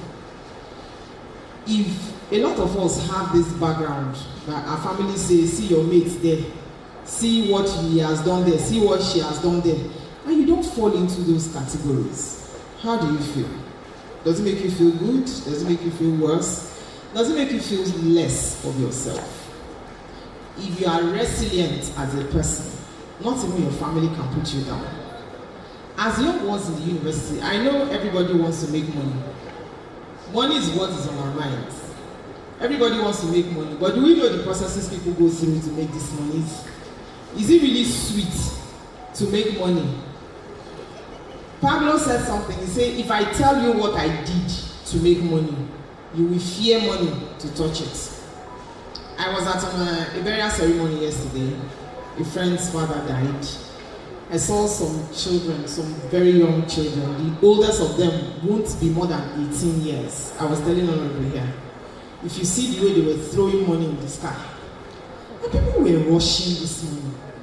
I'm like, goodness, what generation are we in? Where do we live? How do we even perceive ourselves? What has poverty done to us? You know, a lot is going on, and if you don't have that resiliency, you fall victim to a lot of vices out there. Next slide, please. Yeah, I think I brushed through this already. Next slide. Self-evaluation. Do we really do a kind of introspection to check ourselves and what we have done, what we have achieved, how well are we doing? What are those things? What are those successes we have achieved in life? Do we even look at those parts? Tracking our progresses, being honest to ourselves, being ourselves, be proud of our achievement no matter how little. Appreciate our efforts and congratulate ourselves on successes achieved. How many of us do that? Anybody? You do? Please give yourself a round of applause because you don't easily find people doing that. Next slide. Mental health and forgiveness. By the time something goes wrong in our lives, we look at it as something we cannot amend. We can't help the situation. And we are able to somehow, somewhere, find a way to forgive ourselves. You can move on. But you stay attached to those incidences. When you can't forgive yourself, block it out and move on. The mind, this is the point where I say that the mind is a good messenger but a bad master. Because I'll explain, when your mind keeps reminding you of those terrible incidences, you dwell on them. You always think of them. You don't want to let go because the mind is there. But when that mind keeps reminding you of those things and you say, please, that's enough, I've had it. I don't want to hear this again. That's mind listens. Try it. It helps. That's why I say the mind is a good messenger but a very bad master if you let it rule you. Next slide, please.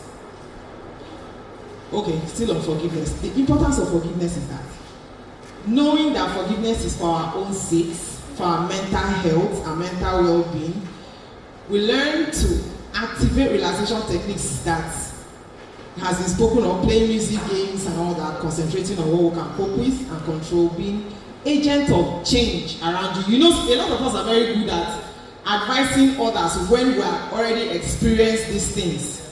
You say, when you see, they say, this is an ambassador to this. Know that that person, a lot of them have passed through that thing. That's why you're able to talk about it.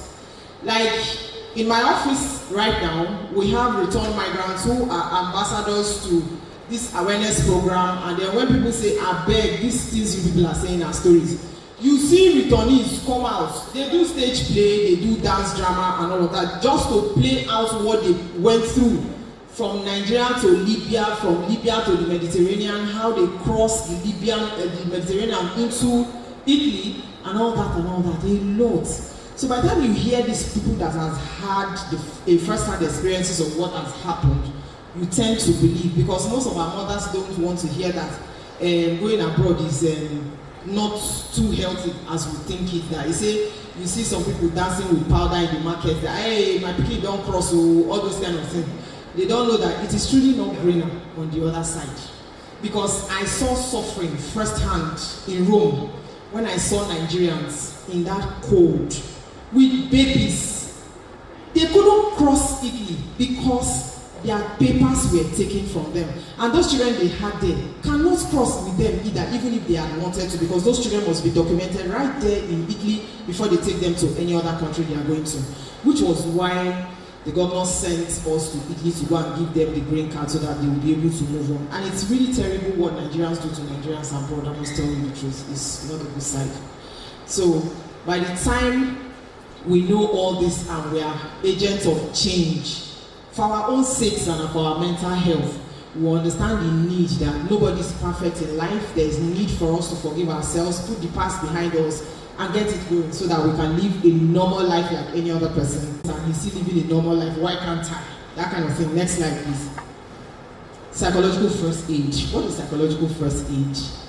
We talked about communal life, all those 10 we used to play, the square and all of that. That has all gone into extinction. I tell you something today. In those days when I was growing up, if somebody, an adult, see you misbehaving outside, the person does not need to call your parents before they will give you a dirty slap.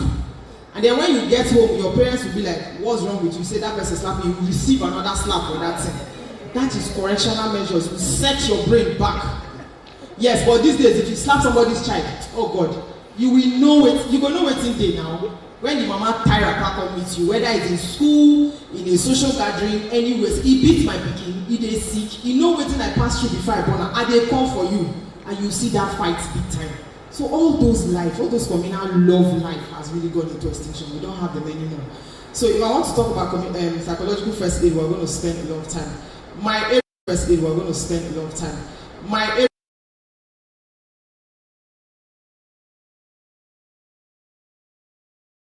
psychological first aid are, when providing psychological first aid, there are 3 major components to look out for. They are the look, the listen, and the link. I'll talk about this very briefly. When you see somebody running away from something, you are able to help that person immediately. At the same time, you're looking around, what is the problem? You are listening to the person's story, whether the person is panting, take the person to safety. And the next thing you do is to link the person, referral mechanisms, don't wait. That place you know the person can get help almost immediately. Refer the person, don't keep the person, especially when you know it's something you can't help with. Just let the person go to a place where the person can get help and on time too.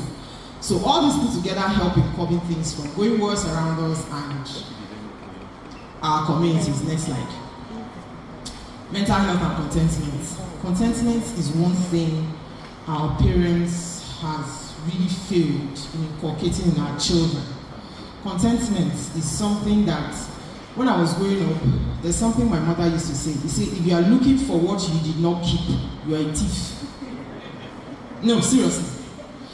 I remember the day we were going somewhere and we saw some coins on the ground. We picked 30 kobo. We picked that money. When we go home, we shared the 10 kobo, 3 of us. My kid sister uses her own 10 kobo to buy akara. We held our own 10 kobo. When we go home, she was chewing akara. My mom was like, what is that? Because we call her Margaret Thatcher in my home. My dad is a very quiet person, but my mom, oh God, Basbos. So she said she was the one that ran her mouth and said we picked 30 kobo on the road. And then we shared 30 kobo and she used her own tobacco and come and see the beating she received that day. Momsi said, go back to the very spot where you picked that money and wait for the owner. She added that 10 kobo. We were there, we saw one woman just looking like this and coming. Auntie, what are you looking for? She said 30 kobo. We just put the 30 kobo together. Oh yeah, take it. We ran for our lives because nobody wants to receive the second slap. So that contentment, she taught us this thing they call dignity in labor. Don't depend on anybody. Learn to believe in yourself, work for yourself, be contented with whatever comes that is the proceed from what you get from work, and live within your income. don't put your, he said, sew your coat according to your size. Hang it where your hand can reach. So we all grew up like that, and for that simple reason, my father is not the talking type. We just nicknamed my mother Margaret Thatcher. Her name is Margaret, so we added Thatcher to her name. Yes. Next slide, please. Our children. Social media has become something that a lot of us can't control them from. You can't even set your child's phone now and say, don't watch this, watch this. But let me tell us, they are watching a lot of shit on social media. You know, for a 10-year-old to walk up to me and said, Ma, I know I can talk to you, but I can't talk to your mom. I said, okay, I promise you we can talk about anything. Just say it and we'll talk about it. He said, when they say man-woman relationship, what does it mean?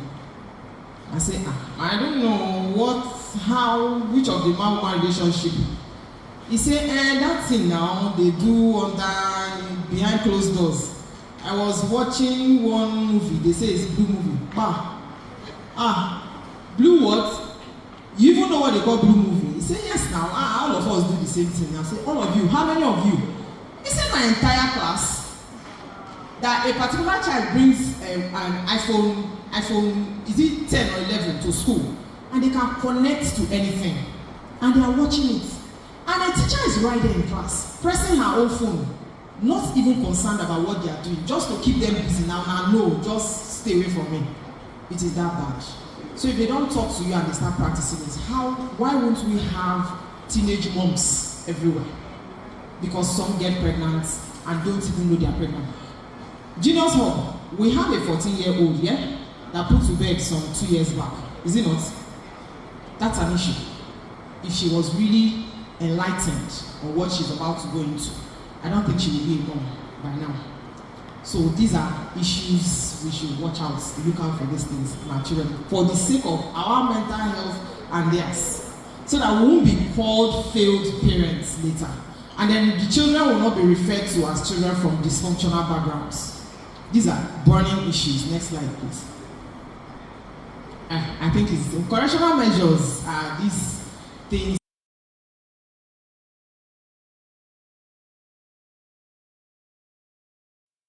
Yes.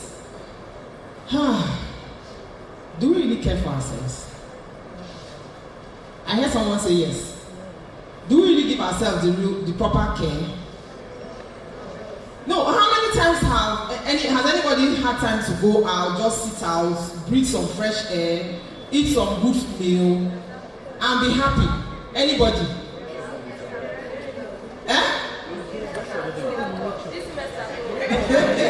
This semester, no.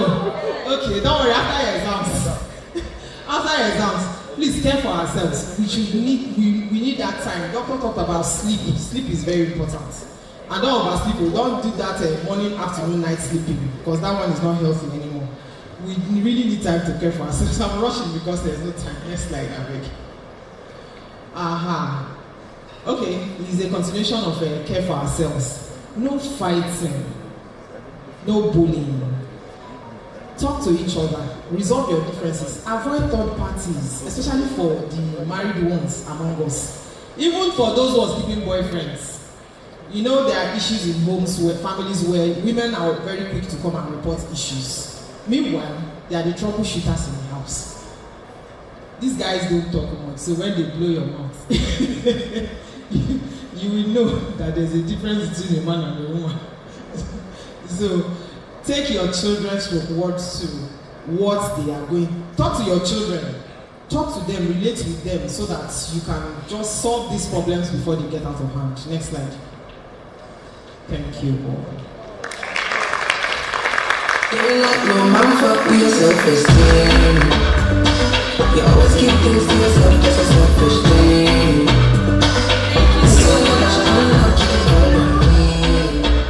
Thank you, Ma. I apologize for rushing you. We're sorry about that. I'm sure we dropped our email addresses and WhatsApp phone numbers. We'll forward the slides to your email. Please, once again, help me give Mrs. Nkechi Mebuze a round of applause. I'd like to quickly acknowledge the presence of the representative of the Dean of Management Sciences, Dr. Idubo Ehi. Thank you so much for coming. Right now, I will quickly call on some of the names that I have here to make some presentation. Olusegun, please bring the please. If I call your name, you step forward. We have a presentation, a quick presentation for those of you who have distinguished yourself while here. And this group presentation is courtesy, also a friend of the center. He is Dr. Dennis Edogu. He's Dr. Dennis Edogu. He is an entrepreneur, a content writer who is based in Canada, and his focus is on empowering young people. And so he has graciously donated 20 copies of his recent book. His book, The Power of Positive Influence, Keeping Your Light Shining. And so on behalf of Dr. Dennis Edogu, I'm going to be presenting this to some of you here that have distinguished yourself, especially the guy that danced here, he entertained us very well. So on that note, if I call you, please step forward, join me on stage. We have Violet Usawese here. Round of applause for her, she comes forward. Ekato Excel. Ekato Excel. Emily Precious. Joseph Janet, Icon and Victory Amen, Nnamdi Moses Ekele, Director Center for Gender Studies. Director Center for Gender Studies, please help with the presentation. Please just stay. Please, where are the others? Please come forward for. Orisha, I need your attention.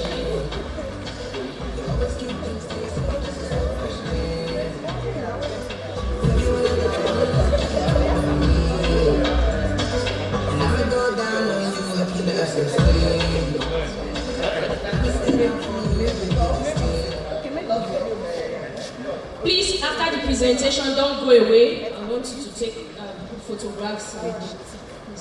Yeah.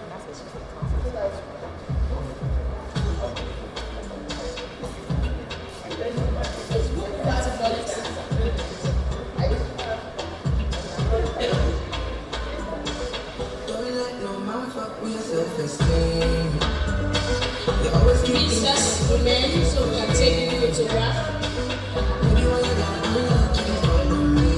Director, please, let's take a photograph. And show your power positive. We have power positive influence. Please come forward. Power positive influence. Please, let's see. Power positive influence. Keeping your light shining. Written by Dr. Dennis Edogu as a way to also empower our participants for this program. Thank you so much. Thank you. And we have other copies. Director, please, our guys at the front. Please, we have copies for our speakers. Dr. Aina, please step forward. Okay, we can give you where you are. All right, please. Yes. Thank you so much for coming.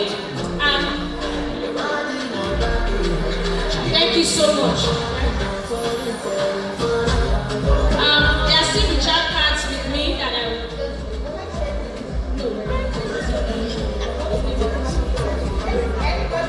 Julius Hub, Pastor Mrs. Chukudima, please. Please help me. She came very early to cancel her. I told you about director. Our honorable special guest of honor, please. Thank you so much. Thank you for coming. We appreciate you all. I still have some recharge cards, so please bring out your phones. Let me call the various networks. Recharge cards are still available.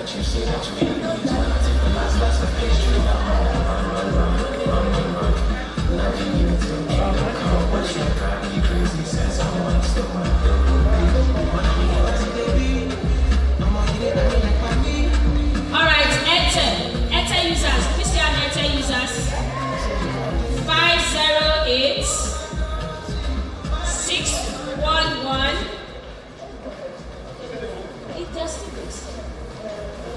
Please bring forward. 50 8611 04 57 68 4459. Airtel. Anyone? All right. Thank you. What's your name? And shout thank you from where you are. All right. Thank you. Glow.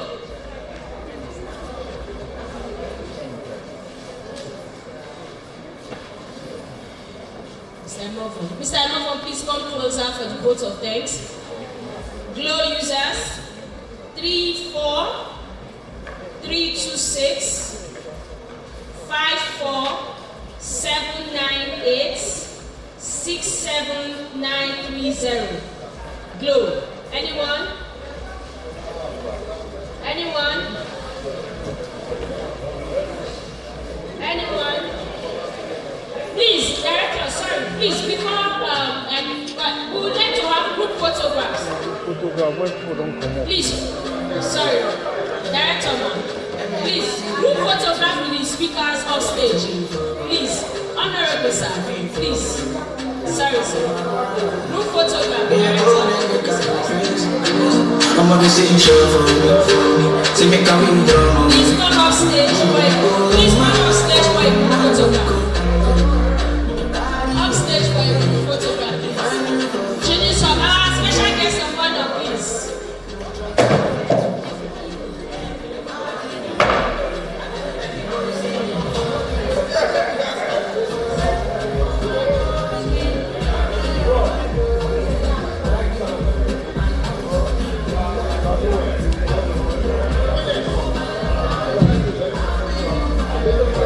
Please come for group photograph.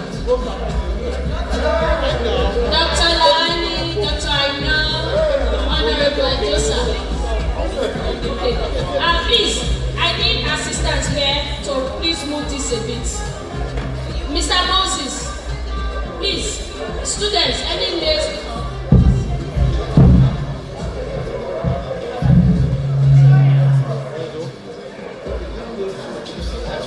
Please, group photograph.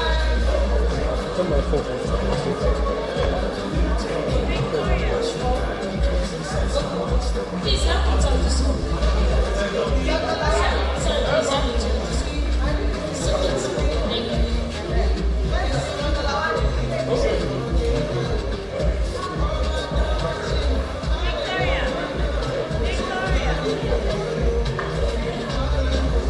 Are we ready?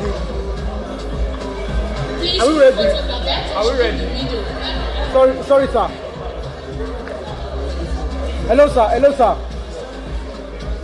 Hello, sir. Sorry. Hello. Come on, that woman there. Hello. Come on there. Madam, come on there. Please. Okay. Wait, please hold on. Sorry, sir. Please hold on.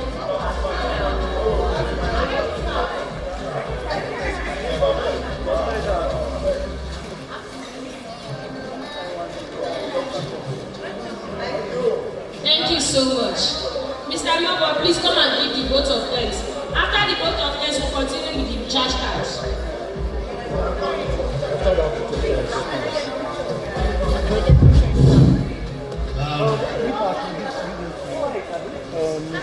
I am very sure we all have been impacted by the discourse of today.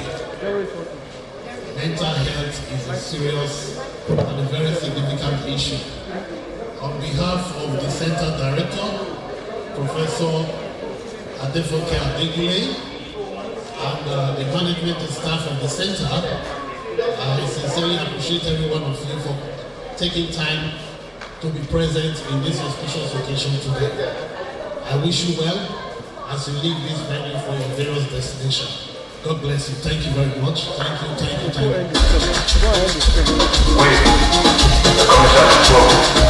ahead.